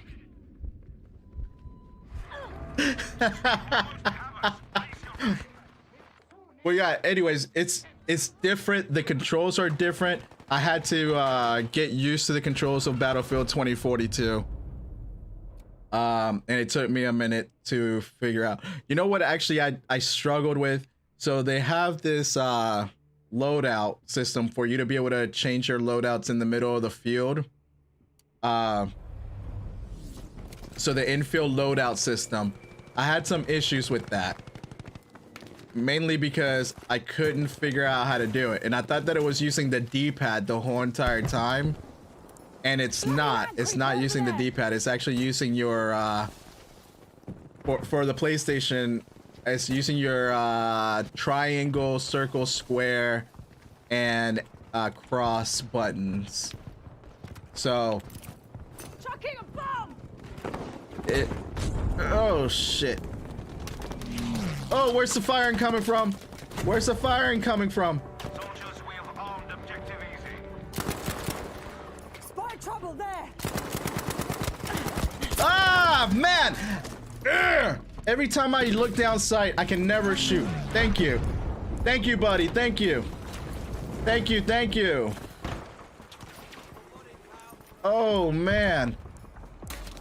Excellent work. Objective easy has been destroyed.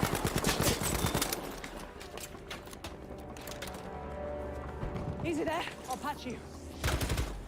Oh, crap.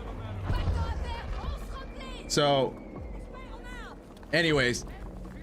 But yeah, I had to get used to the controls of the beta. A good shot. Be aware that they have destroyed objective Baker. Because they were a lot different.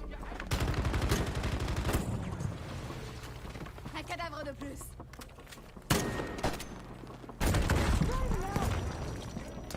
Work, we've built an objective at easy.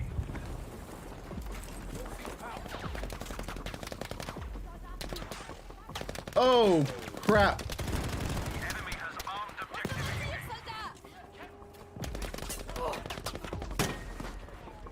easy. Getting shot from somewhere. Oh, man. I'll fix you, soldier. Oh! Ah! I'm coming for you. I'm here for you. Oh! No!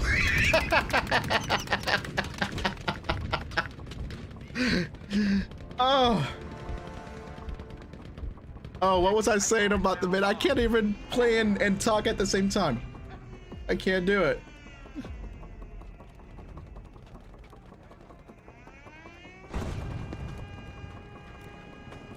Come on, who's not in comment? There we go.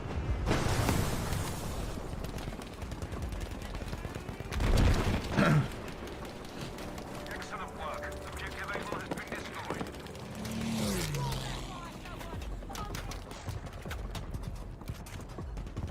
Oh. Oh my god. Dude, what are my controls again? There we go. Jeez. Started playing the controls for 2042. Attention, objective dog is now armed. Yeah, after playing 2042, I started getting used to the controls of that.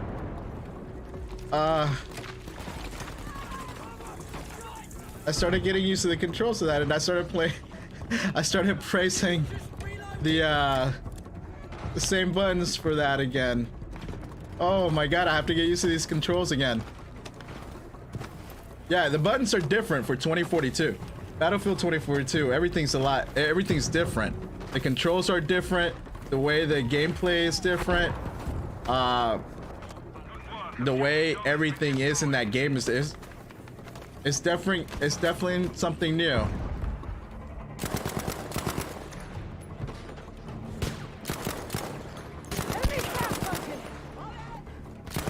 Ah! What did he have?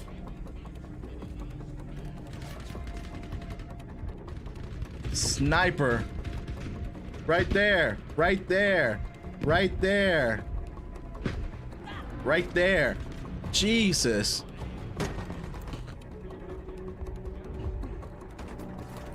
Where are we at? So yeah. So the controls are a lot different for 2042. Jesus. Fuck.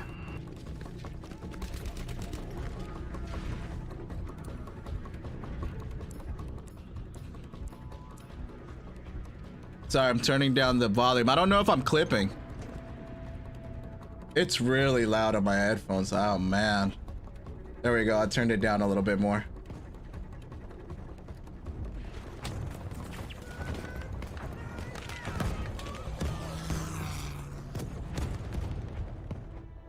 Oh my God.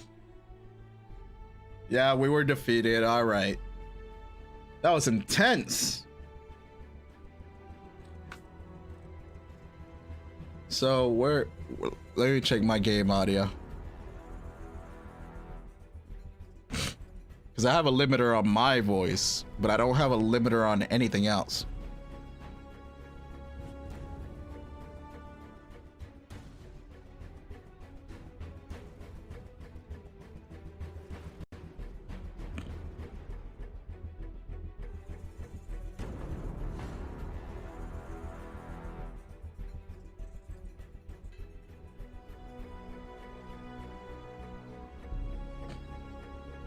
Oh, what is going on?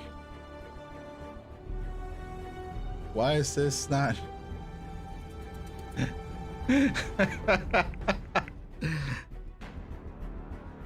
Oh, I think I have to close this out.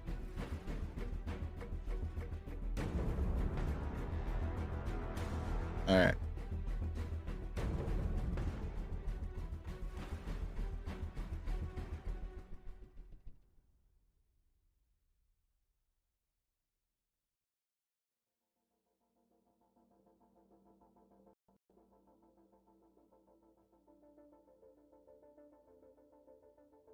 Why is the audio so loud?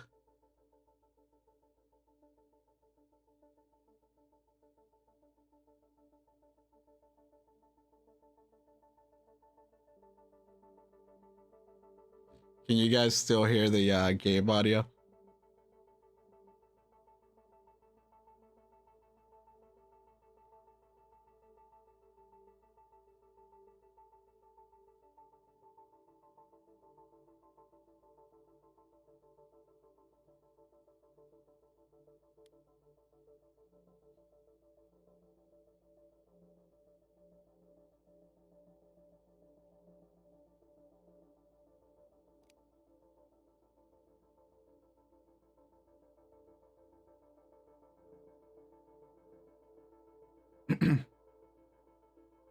Sorry, I'm having to redo some stuff over on my screen because things are getting a little. All right, there we go.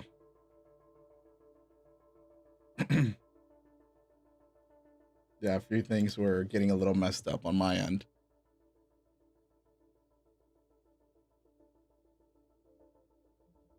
I don't know. The game audio is really freaking loud.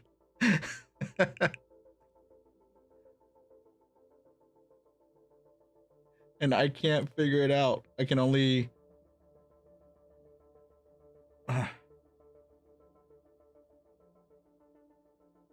oh, here, let me turn this down. Oh, thank you. All right, let me leave this open so I can go back to it if I need to. Because I guess that's the only way I can turn it down. All right, let me make sure it didn't affect you guys. Let me make sure.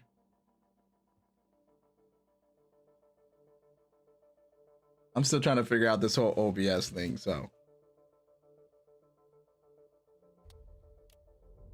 I'm gonna shoot off a couple rounds here.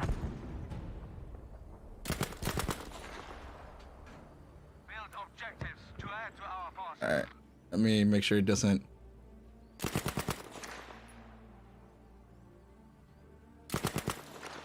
It's topping off at about 20. Let me bring it up a little bit more.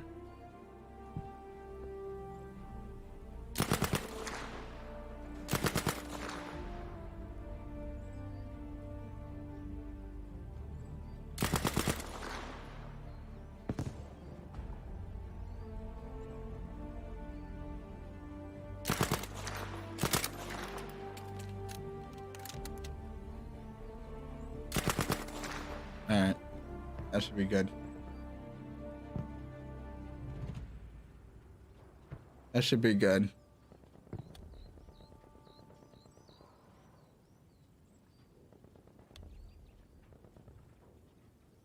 Whew.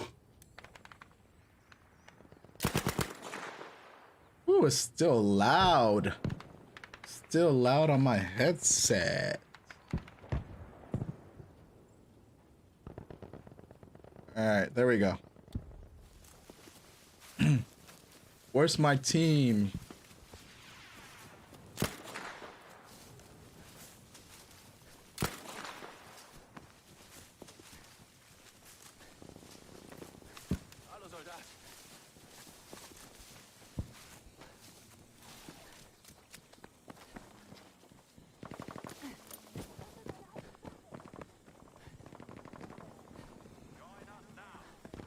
Going to be.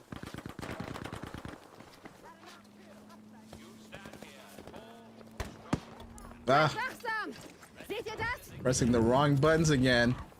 Dude, I got used to the Da bist du ja wieder.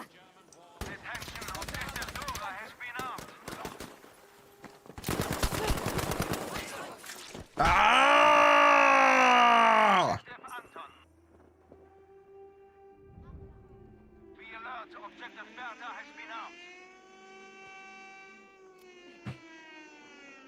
Getting used to these controls again. Our forces have upgraded the objective at Doha.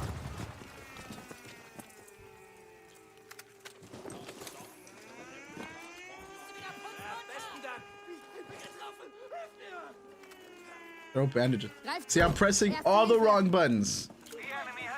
Started getting used to Battlefield 2042 and its gameplay, and now I'm pressing all the wrong buttons. Ah, it's not a bad thing. It's just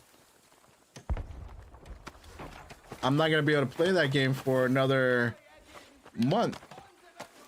And the gameplay, and there's nothing wrong with the game. There's some issues, but again, like I was saying, the beta is not a finalized version of the game. And even the beta that we were playing, it was an early version of the game. So a lot of those, and they've been working on it for months since that early version. Like I said, I was reading the article. And not the article, but an article, because I kind of wanted to know, because I started having some issues while I was playing it, between slowdowns and some pixelation issues. And it could be just because it's the version that I was playing, because I'm on the PS4.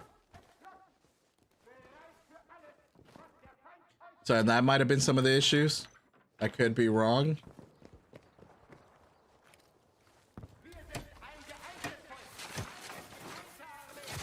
But yeah, I was having pixelation issues while I was playing the PS4 version, and then some slowdowns every once in a while. The objective at Ancon has been upgraded. But again, that could have all been due to the fact that my PlayStation might have been getting hot. Oh crap. So where's the ammo? Oh, thank you. So some of those issues could have been because of that. But now the controls and the way they are a lot different. Hier, erste Hilfe. So, and I got used to those controls.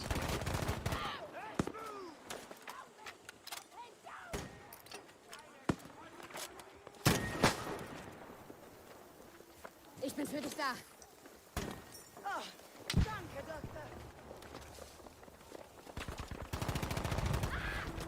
Objective Caesar has been destroyed. Son of a bee. Ah, I shouldn't have done that. There was two of them there. Ah. Officers have established an objective at Caesar. Sometimes it's better to not get the kill. Sometimes it's better to sneak by.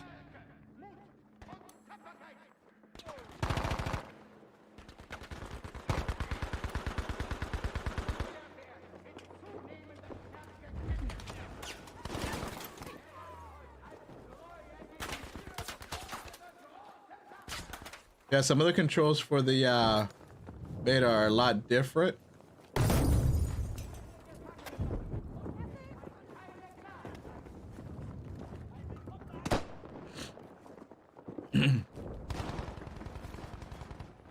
One of the things that I could not figure it out, and I didn't figure it out until the day after I played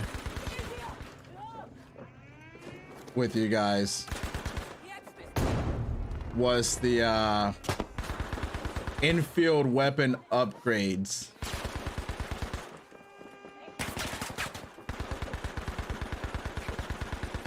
I couldn't figure that out.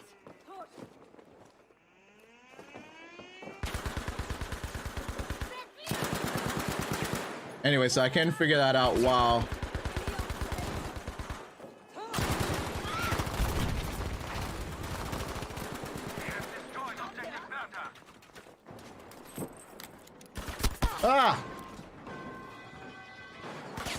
oh my god, why won't it let me revive this person? Jesus. Some reason it wouldn't let me revive you.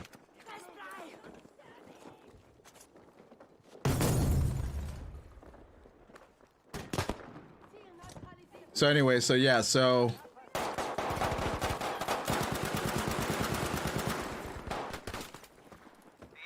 Achtung jetzt! Das ist gefährlich! and the way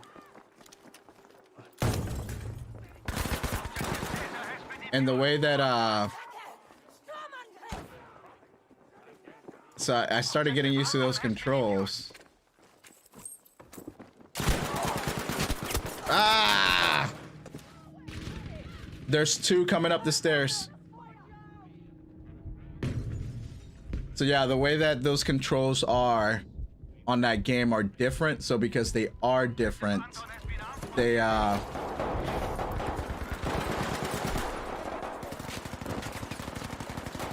didn't think anybody was gonna revive me. So anyways, because they are different, all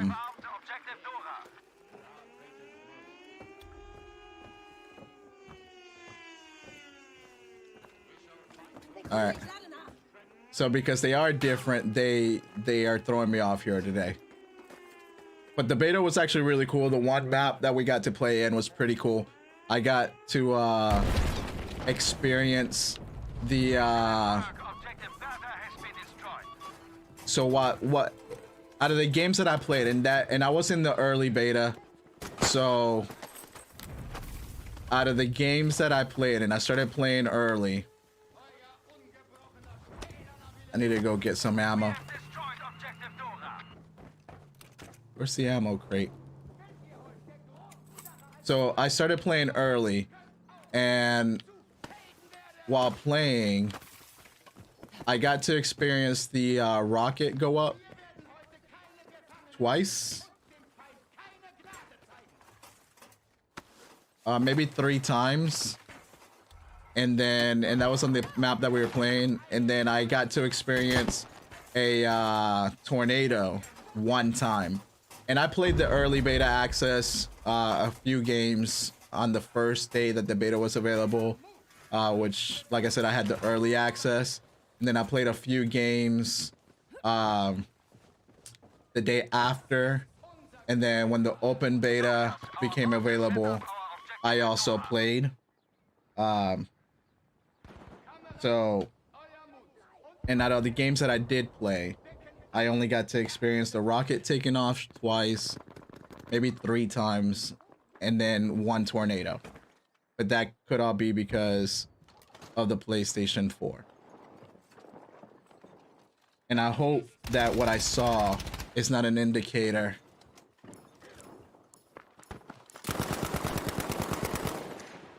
I hope what I saw is not an indicator of how the PlayStation 4 version is going to be. Because if that's the case, the PlayStation 4 is going to get behind. Next gen consoles are going to get left behind, regardless.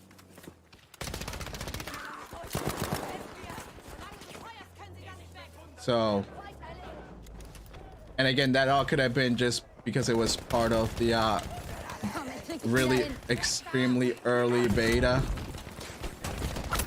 Oh my god, that dude was literally laying right there on the floor the whole time. So I went and survived that guy, and I freaking, oh my god. It's crazy.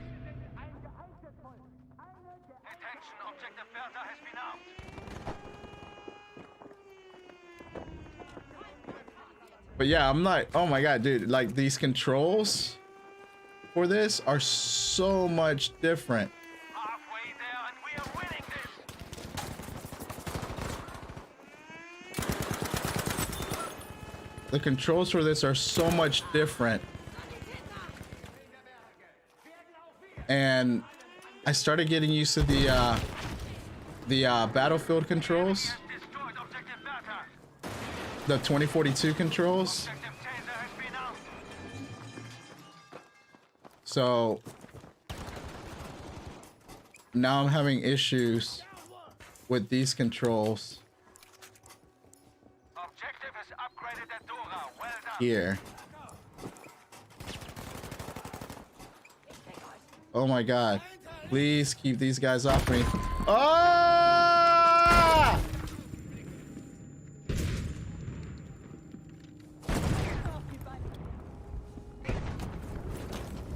Thank you, thank you, thank you. Ah. Is there a tank?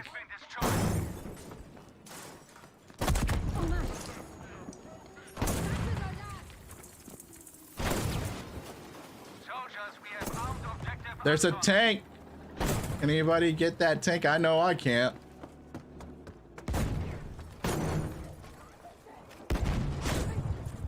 Damn it. Nehmt euch davor in Acht! They destroyed it.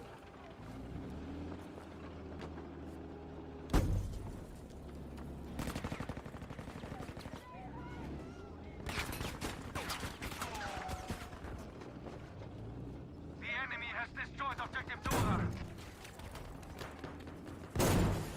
Oh god, they're destroying the walls. Objective Anton is now destroyed. Good work. Oh!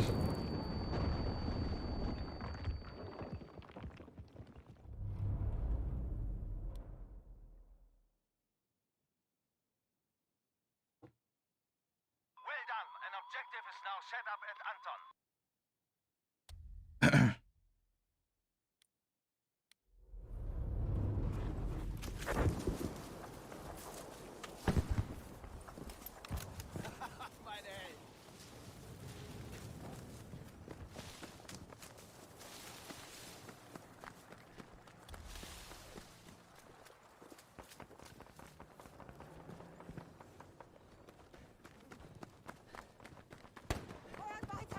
Isn't there a tank in B?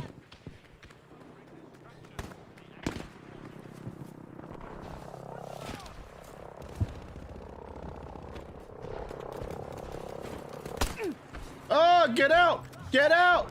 Get out! Sniper! No! Yeah, so I wasn't this talkative during the Battlefield 2042 beta because I was still trying to get used to it and get used to the controls. So I was silent most of the time. I'm pretty sure that'll change over time.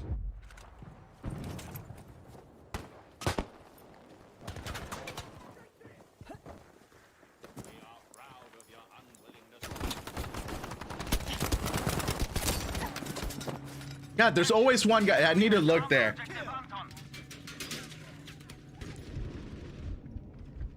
I need to start looking there.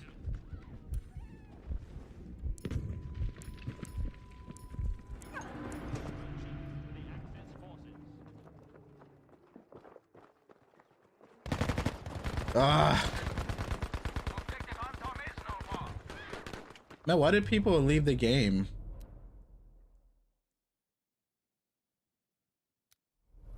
So anyway, so yeah. So the Battlefield 2042. What I saw, I like.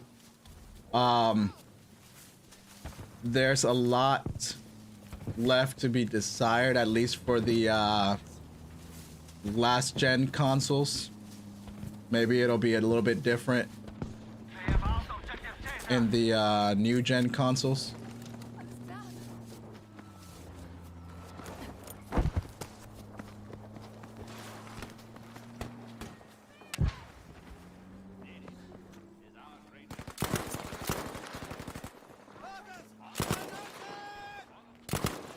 So maybe there'll be a lot different in the new gen consoles.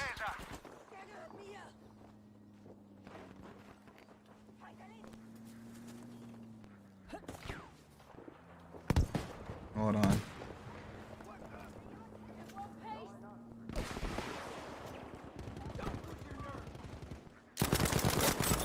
Fucking asshole.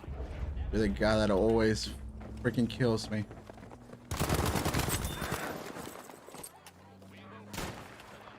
Ah! Should have dropped some smoke.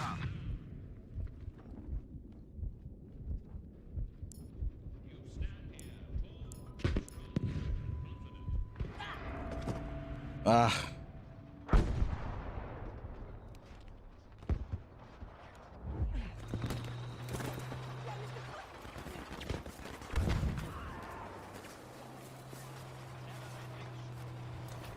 Werfe Granate!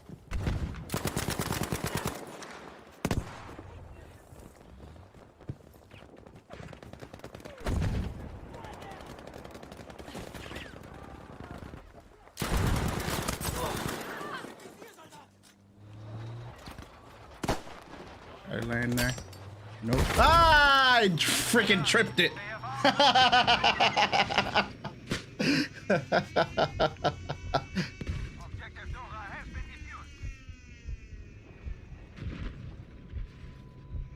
But yeah, the Battlefield 2042 beta was actually pretty good. It wasn't bad.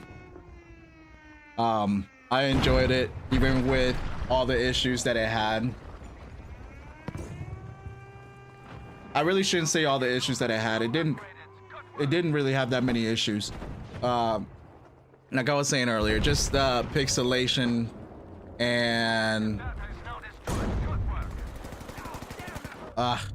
just the pixelation that I saw here and there. Sometimes some of the loadouts, but again, that could all be due to the fact that that could be all due to the fact that oh my god.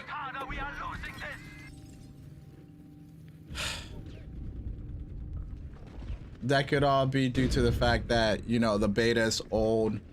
It's a few months old. That's the version that we're playing when you play a beta anyways. So that could be the issue.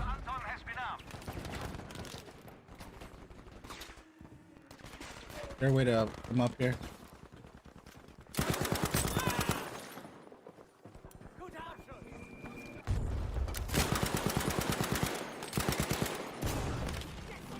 So that could be some of the issues. Ah! I'll run through this to get to you, guy. I'll run through this to get to you, guy. Woo! Woo! All right. Damit kommst du wieder auf die Beine. Made it out alive. Attention, the enemy is armed. Objective Dora. So let me just keep circling around this.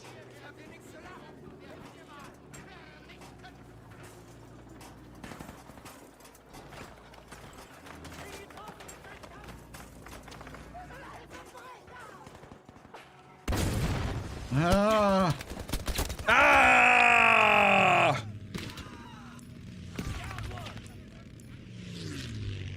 Objective Taser is armed.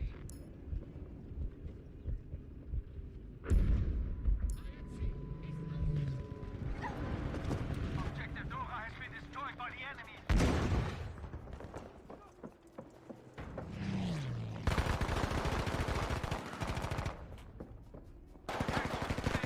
Objective Taser. So anyway, so yeah. We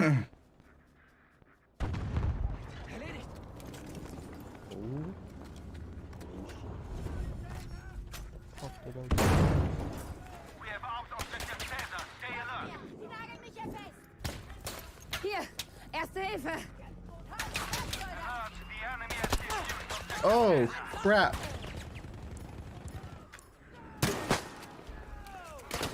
Ich bin bei dir. soldiers. We have armed objective Taser.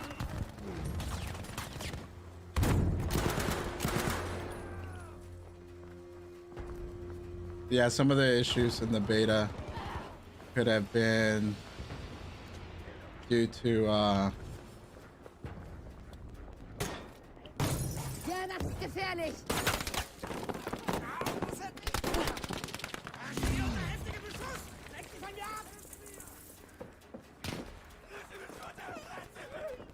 We have destroyed objective Taser.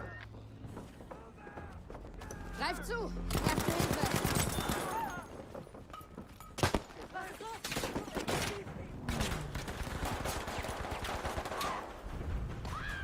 Whew. Man, these games getting intense. We have armed objective Taser. Oh, I just got snit.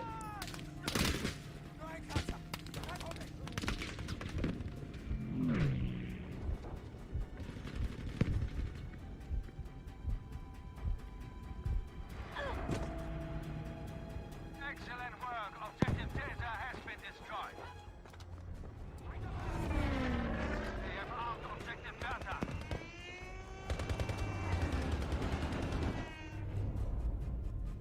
Ah, Attention, we have built an objective at Caesar. ah.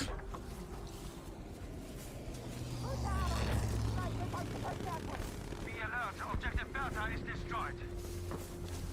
So anyway, so yeah.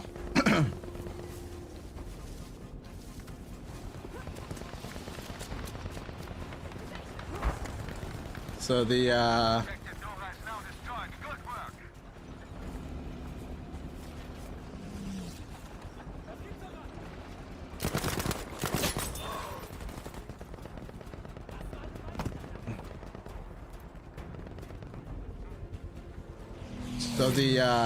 beta was actually pretty good. Even for the issues that it had, I have hopes for the game. I mean, but I'm a Battlefield fan, so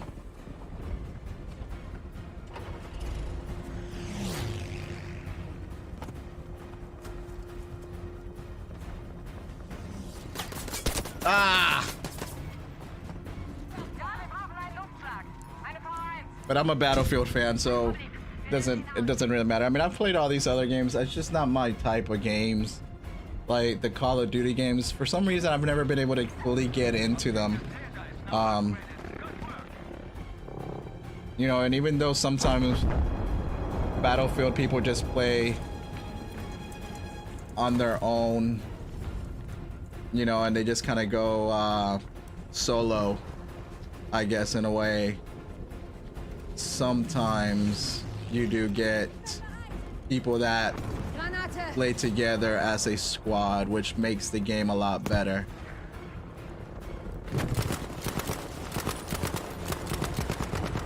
Which makes the game a lot better when people play as a squad.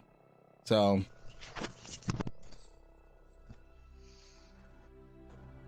sometimes you get those games where people come in as a squad and they get to play together, and everybody kind of goes around following orders, if there are orders, or they all have the same goal in mind, even if you're not talking to each other, you know what I mean? So in some ways, sometimes that's what I like about Battlefield versus these other games where you know, you really don't get that.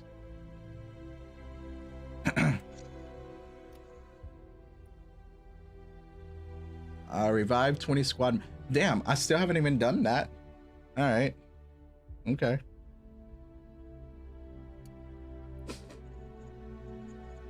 So sometimes that works out, you know, and sometimes I think that so where am I at? I'm almost there.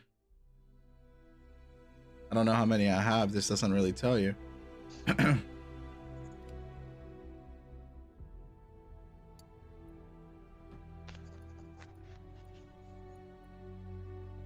So let me see. Customize.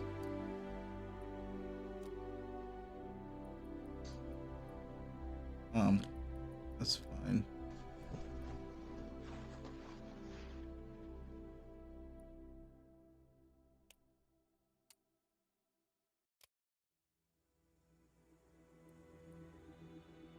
What do you customize?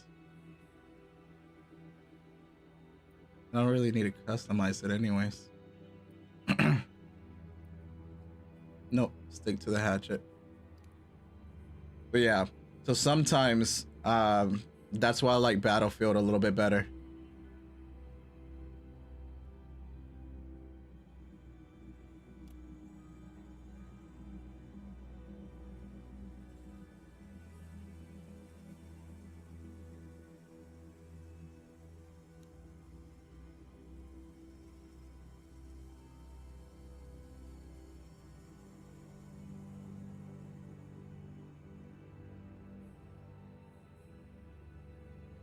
Just because of the squad type gameplay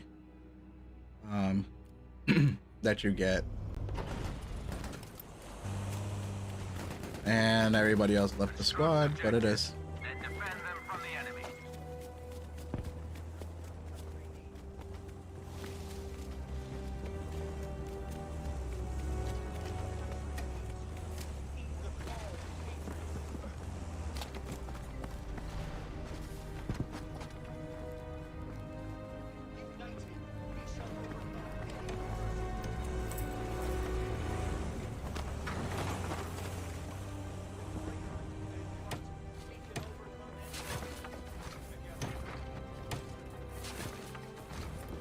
Yeah, I'm looking forward to 2042. See if when that comes out,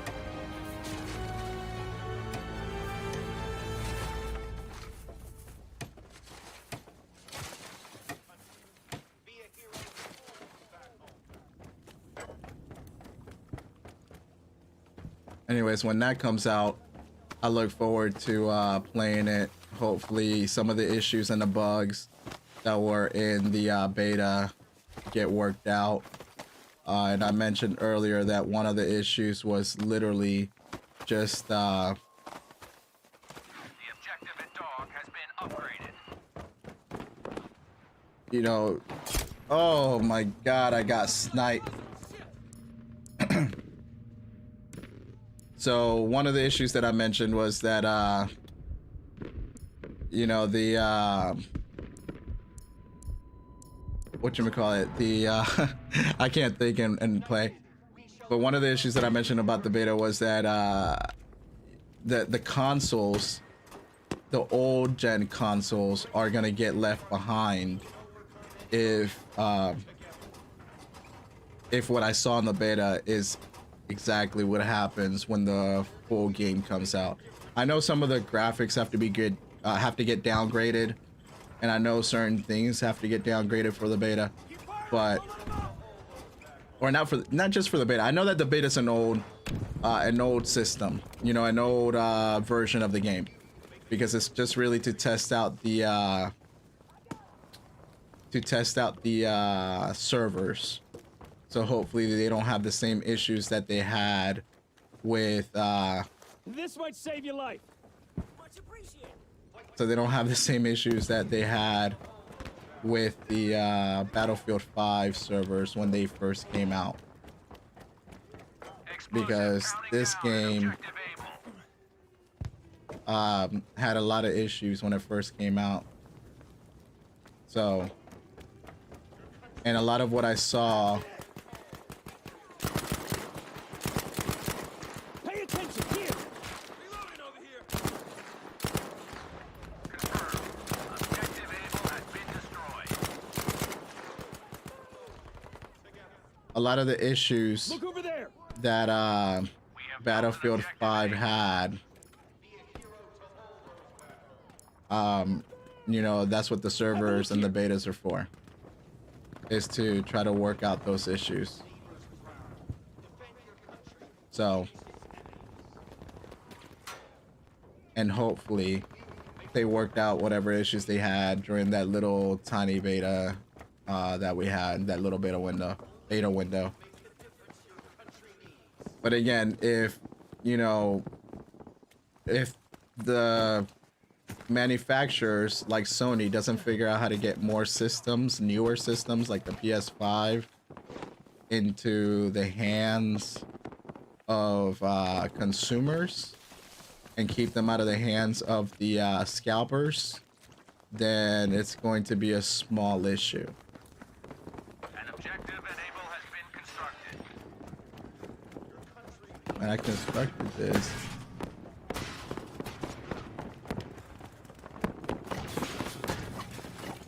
Can I break this? Can I break this? Attention.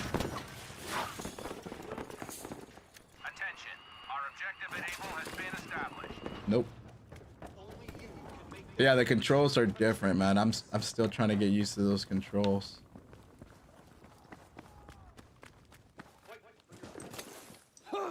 Should be okay now. Thanks, friend. Our objective has been constructed and Able.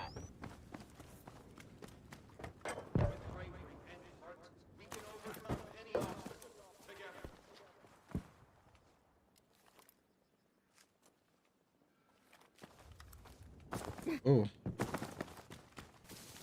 I didn't know.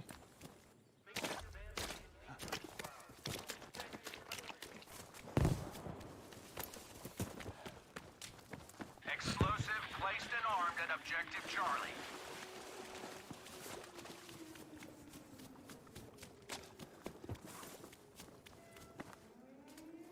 We have constructed an objective at Able.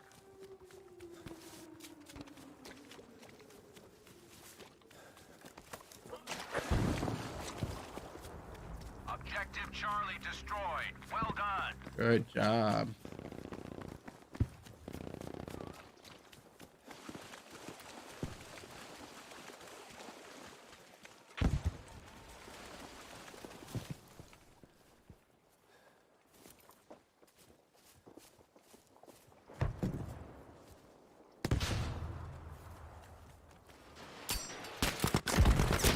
Oh, something got me from behind, and then that guy.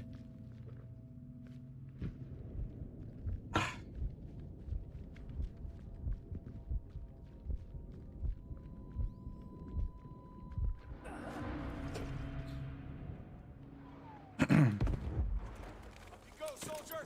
Explosive in place.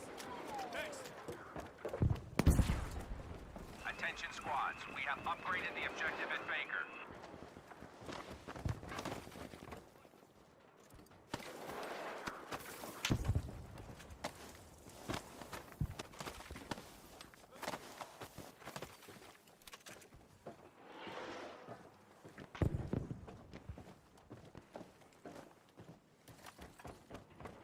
So,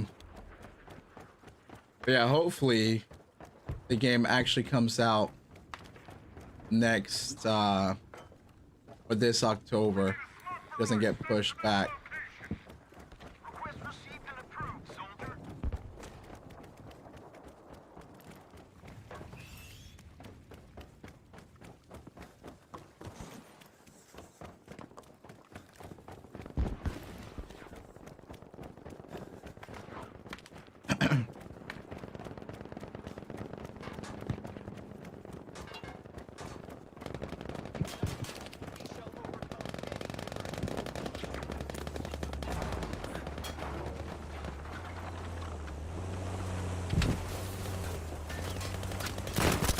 Oh, I ran in right into that.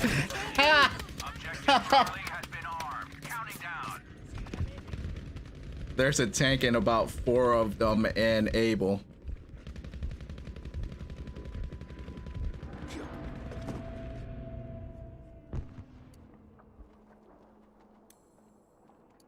Able is in jeopardy. Defuse the explosives there.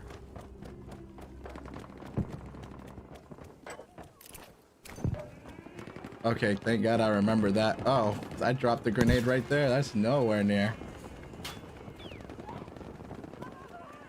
Our forces have constructed an objective at Charlie.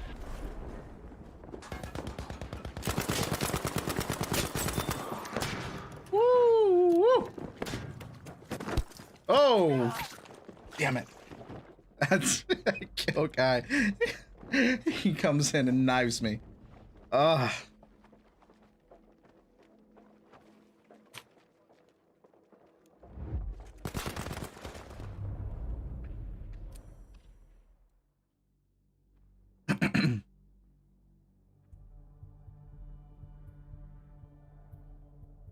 Ah.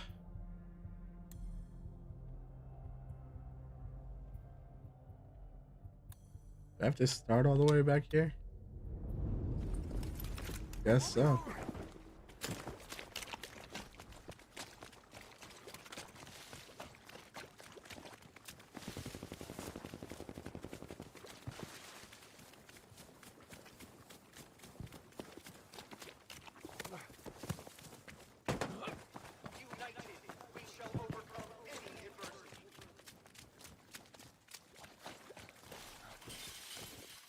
Son of a bee.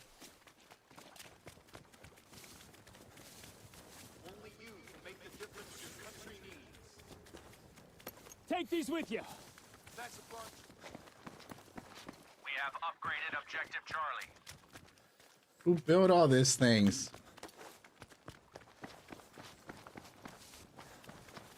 Who built all these things didn't give us an escape?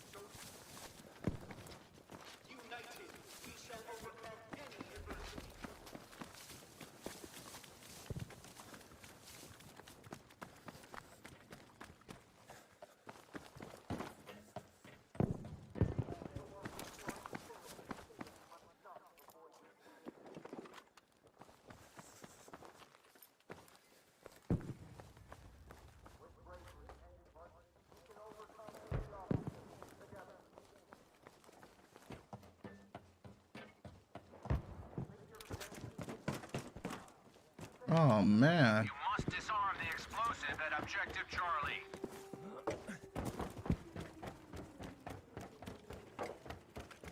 Keep up the pace and maintain control.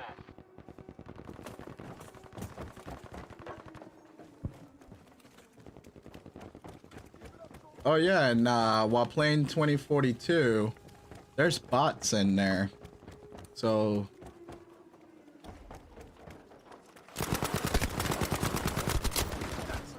are you kidding me? Attention, objective Charlie has been destroyed.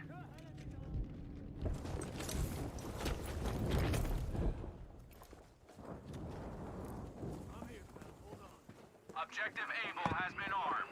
Counting down.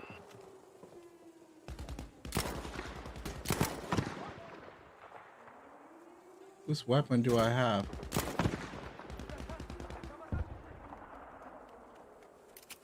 Grenade! Watch it!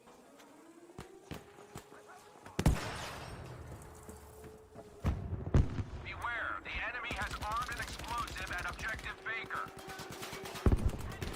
Shit, they're firing on my position! Take these with you. Objective Able destroyed. Well done.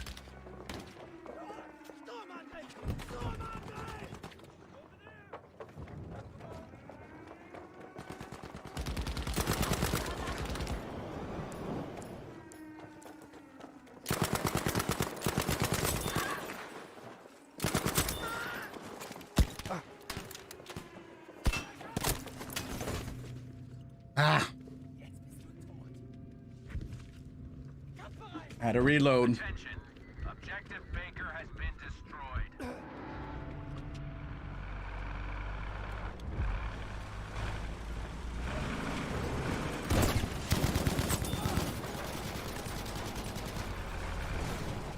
Explosive armed at Able.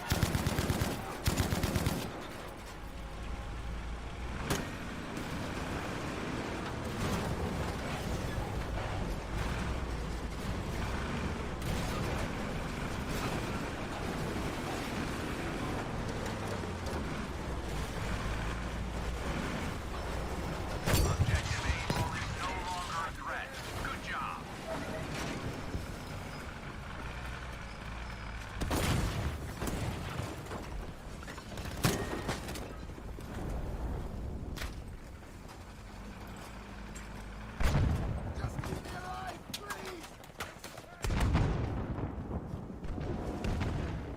Come on, help me build.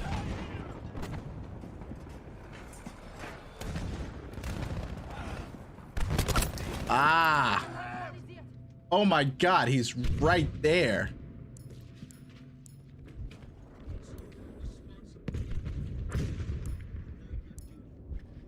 A bomb is counting down at Objective Charlie.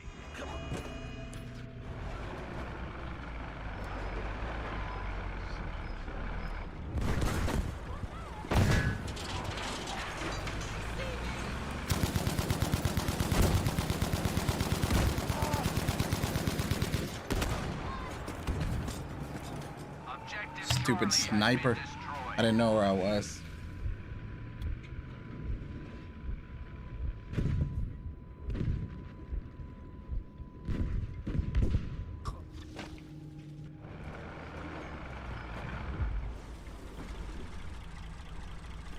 We have built an objective at Able.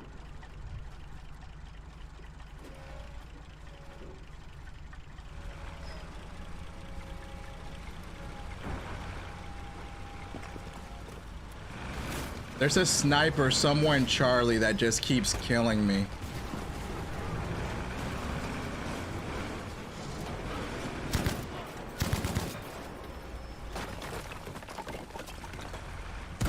Charges placed at Objective Charlie. Do not allow them to be defused.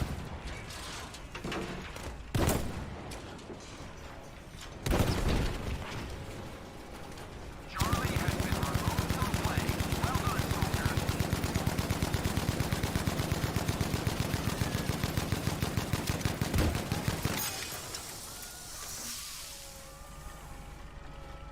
The enemy has placed a bomb at Objective Dog.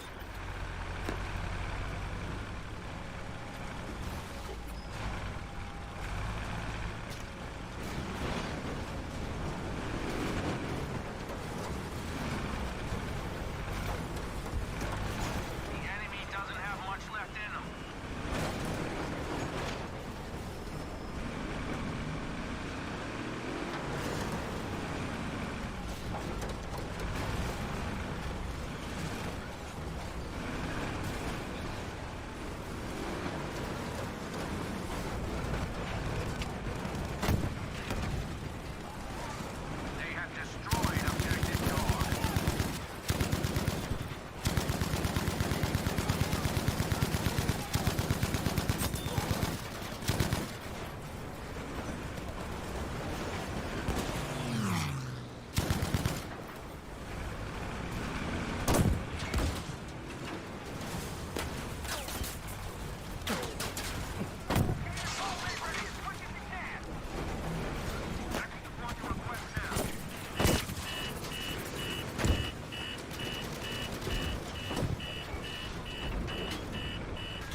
Ah, defuse them.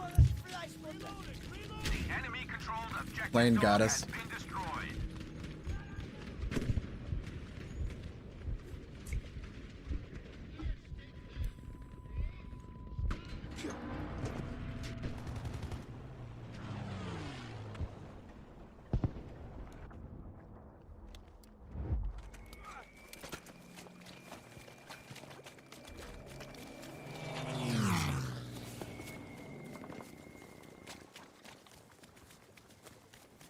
An objective has been built at Dog. Defend it.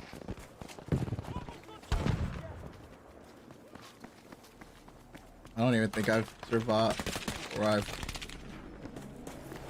been able to, Look there!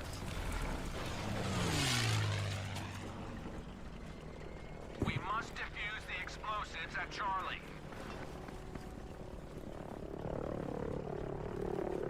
Keep yourself healthy.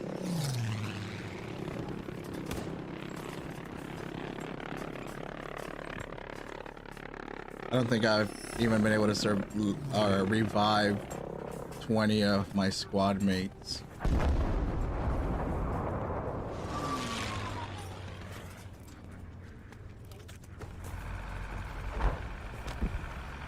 Objective Charlie is gone. The enemy has destroyed it.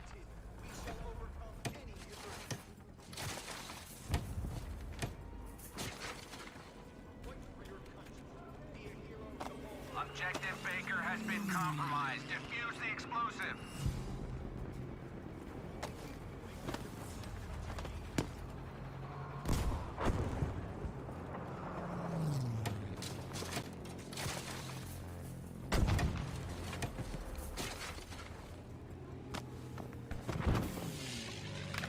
The enemy has destroyed Objective Baker. Come on. Ooh.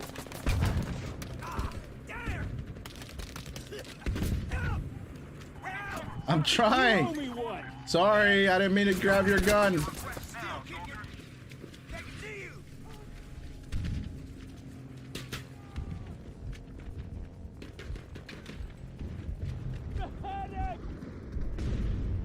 Medic!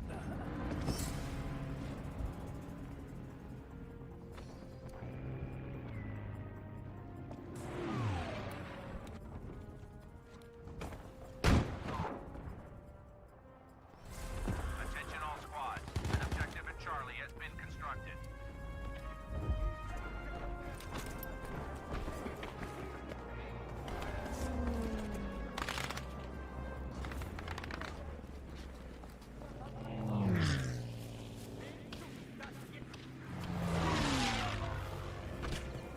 Charges have been placed at Objective Baker.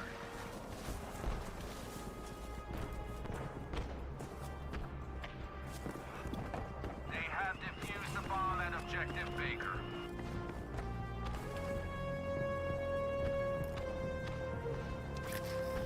Explosives have been armed at Objective Able.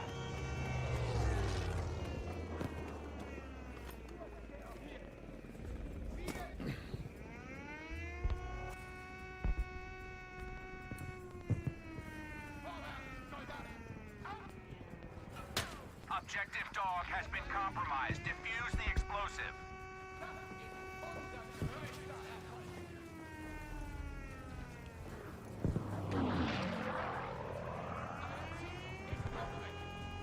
Oh my god, is it gonna go off? Is it gonna go off? Is it gonna go off? Able has been removed from play. Well done, soldier.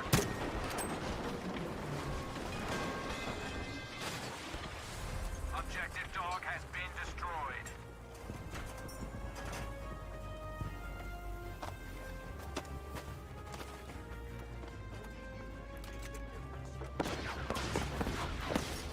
Our objective is now established at Charlie. Watch over there!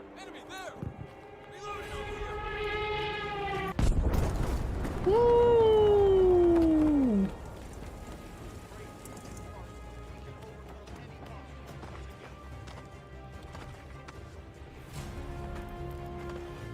Look over there!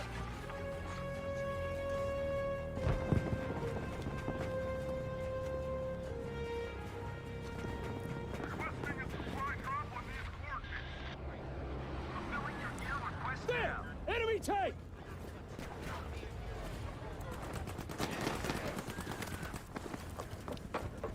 Hostile down. We have built an objective at Charlie.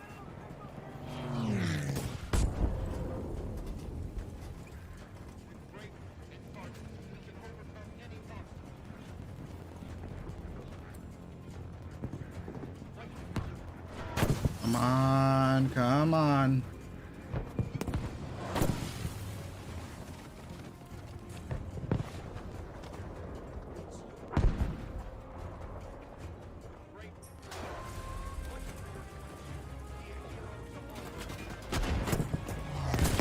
Woo!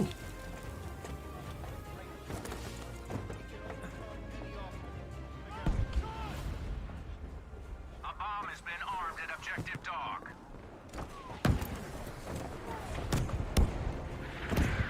Ooh. Shit.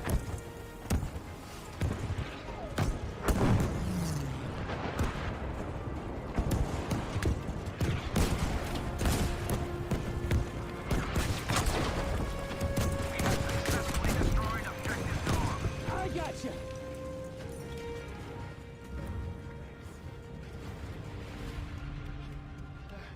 Ooh, 4% life.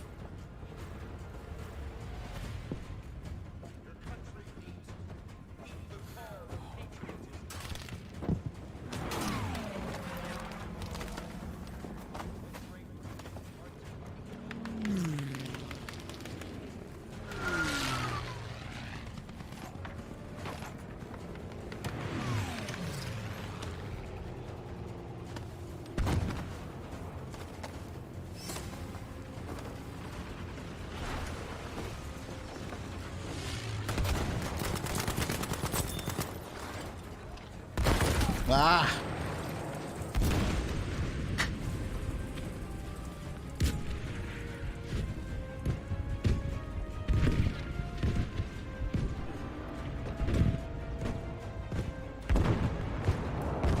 Explosives armed at Baker. Stay alert. Explosives armed at objective dog. Do not allow them to be tampered with. Explosive armed at Charlie. Protected from the enemy. Objective Able is armed. Defuse the explosive immediately. Objective Dog has been destroyed. Tank going to Alpha and a sniper. Confirmed. Objective Charlie has been destroyed. Objective Baker has been destroyed.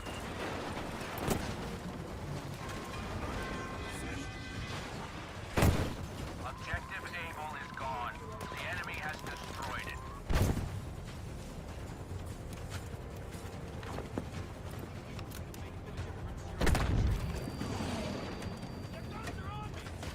Position prepared. T-48 for deployment. We hear you, soldier. Vehicle will be ready momentarily.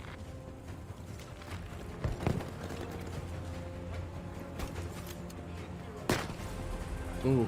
Attention. Our forces have constructed Nope. an objective at dawn. This might save your life. Son of a gun. Woo!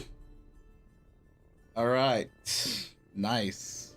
Real quick, take a break, bathroom break, get one more game in before I have to call it a night.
soldiers have built an objective at Dora. All right, sorry about that.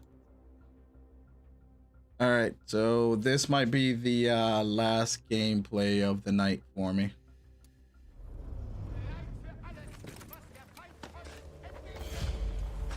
Build objectives to strengthen our army. Let's see what I have to do here. Heal yourself or teammates for 1200 help. Resupply teammates with ammunition. Good work. Objective constructed at Anton.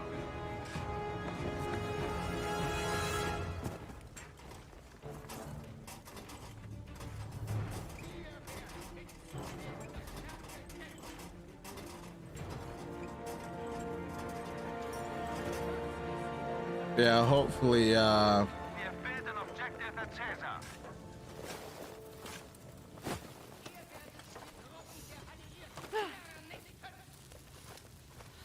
hopefully the beta is not an indication of how the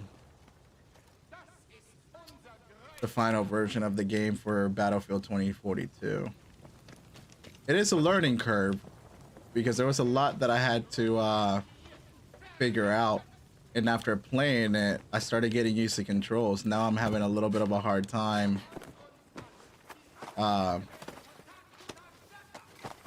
getting used to these controls. Attention, the enemy has armed objective Anton.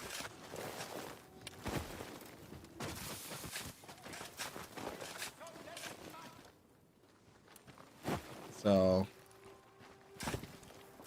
Well done, we have upgraded objective Caesar.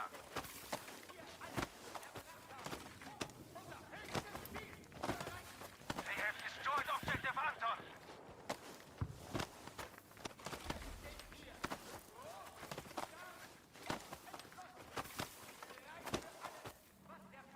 but now I have to get used to these controls again. And the very first game I played tonight, oh man, it was hard. It was hard. So I had to get used to the controls again. So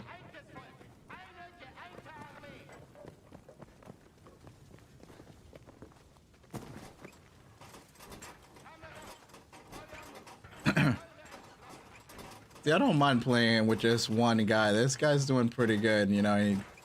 Even though he's not talking, I don't know if he has a microphone or not. But we're kind of sticking together, you know? And that's what I like about Battlefield. Because there's other games like Call of Duty. Everybody just kind of goes on their own. There's no team effort.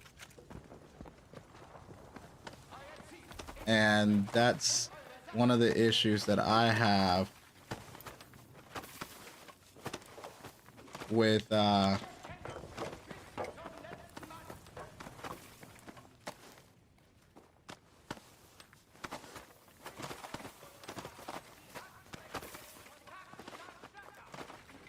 that's one of the issues that I have with Objective Caesar is now upgraded. Good work.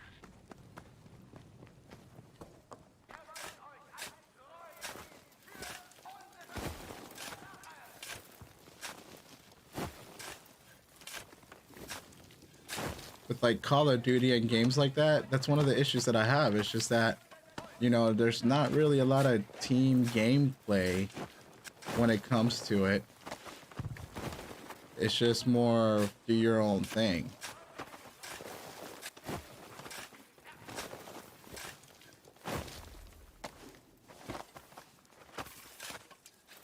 And Warzone, I've played a few, and I have it downloaded on my PlayStation. Just I've never been able to fully get into that type of gameplay. Attention, objective Bertha has been armed.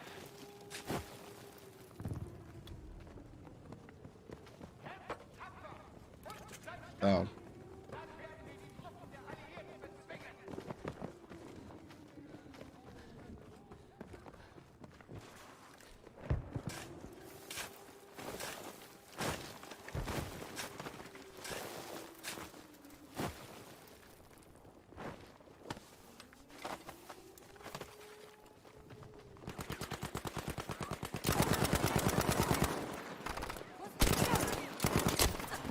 woo! Sniper right in the rocks behind you.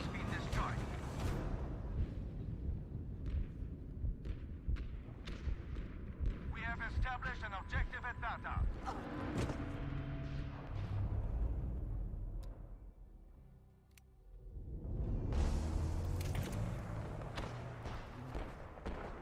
Immer weiter, Soldat!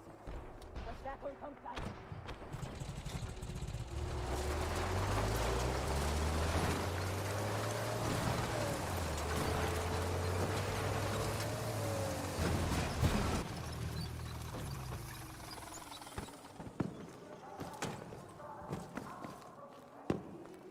The enemy armed objective Dora.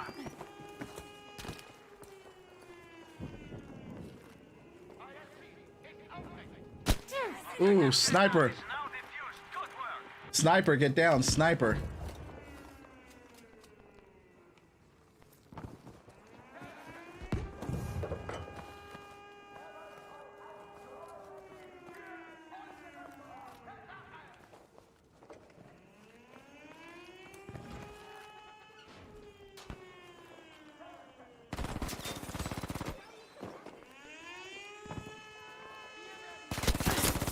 Ooh. Be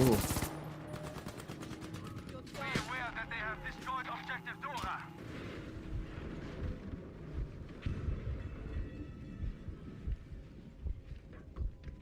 Attention, objective Caesar has been out. Come on, come on, come on. Come on.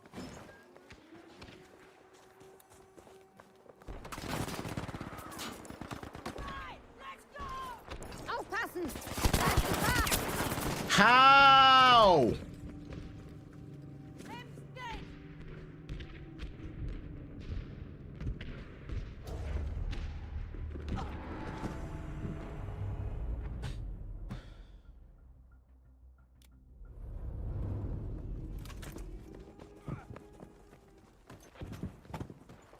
Objective Caesar has been destroyed. Ich hol sie mir! Our troops have upgraded the objective at Data. Genau da! Gefährlich!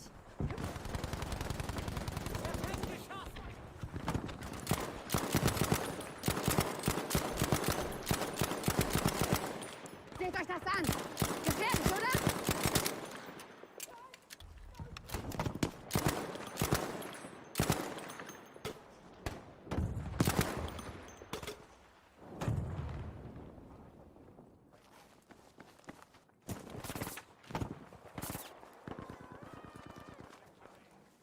We have out objective Caesar. Stay alert. Oh my god, this son of a bitch!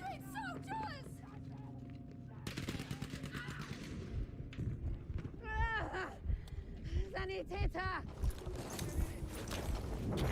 Thank you, thank you. Objective Dora has been out.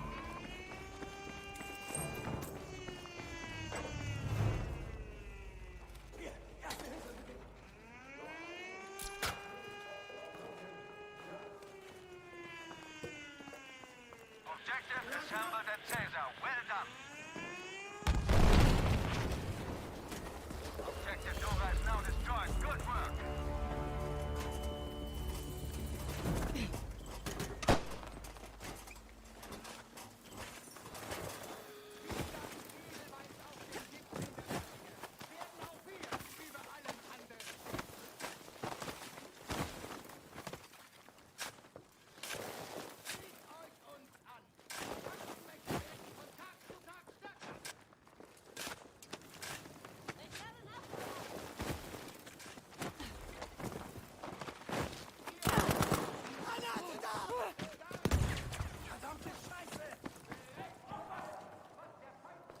Attention, our forces have upgraded the objective. Ich hab Medikamente für dich!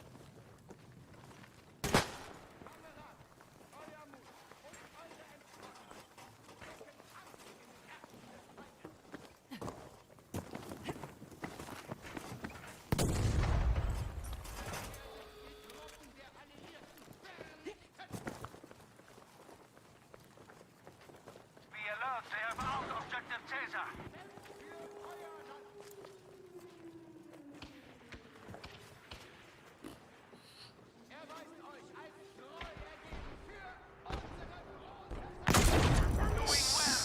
Son of a. Over yet.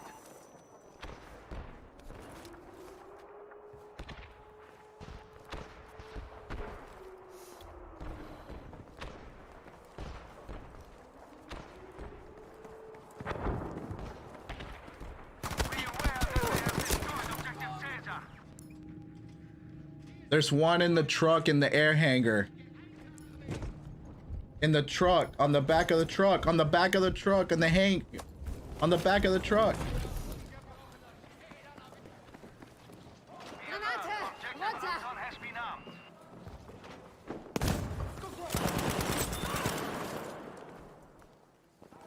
Got him.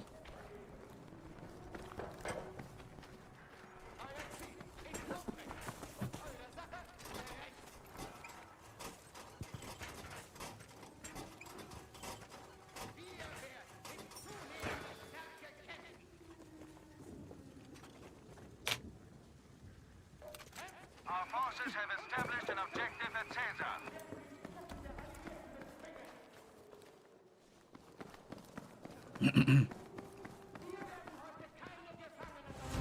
Excellent work. Objective Anton has been destroyed.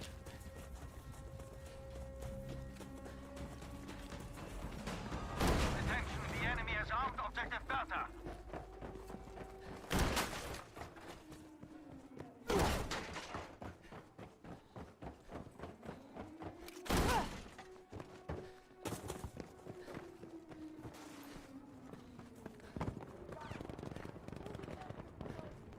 Good work. Our troops have upgraded our objective at Caesar.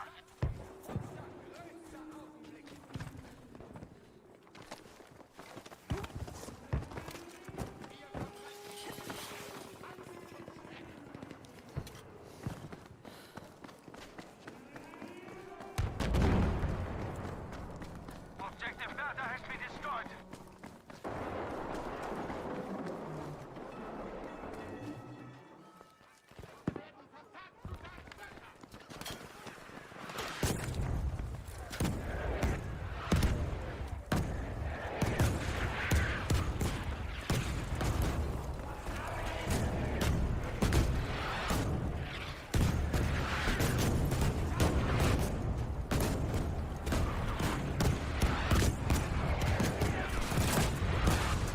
Ich krieg es wieder zusammen. The objective at Caesar.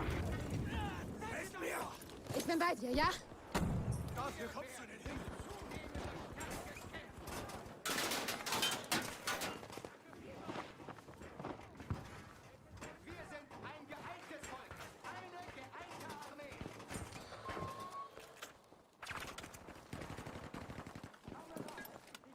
Wo hast du gesteckt?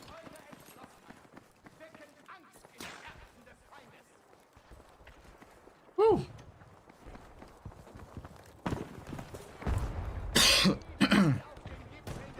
And these games tonight have been fairly exciting.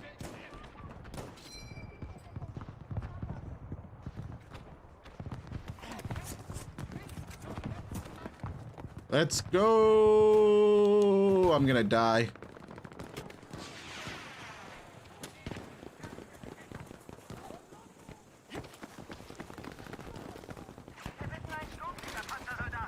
Almost there. We are doing well.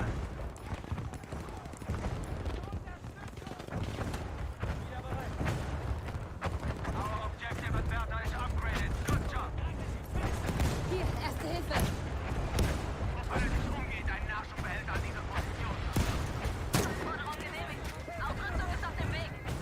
Schickt mir das große Geschütz, Pack 40. Ich leg dich zusammen, Soldat. Schnellstmöglich Feuerungseindruck. We have armed objective Anton.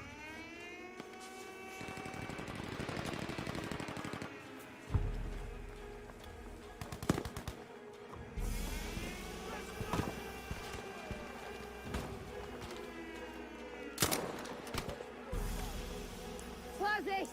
Da ist Gefahr! Very good. Objective Anton destroyed.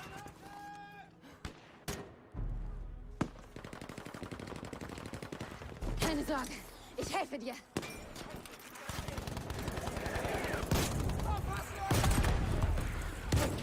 Hier, erste, schadet nicht.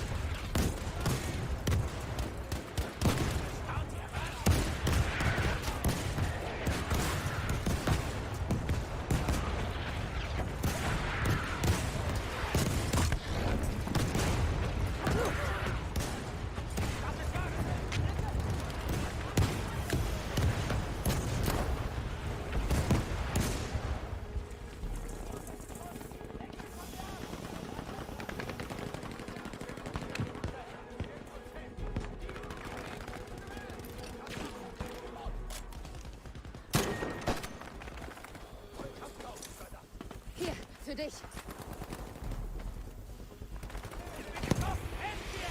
Willkommen zurück, Soldat. The enemy is out of Sector Caesar.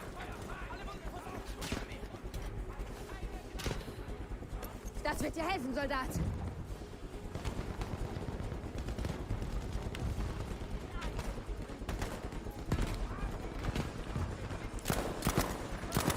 Ja, das ist gefährlich. Woo! Yeah. All right. Oh, that was a good one. That was a good one.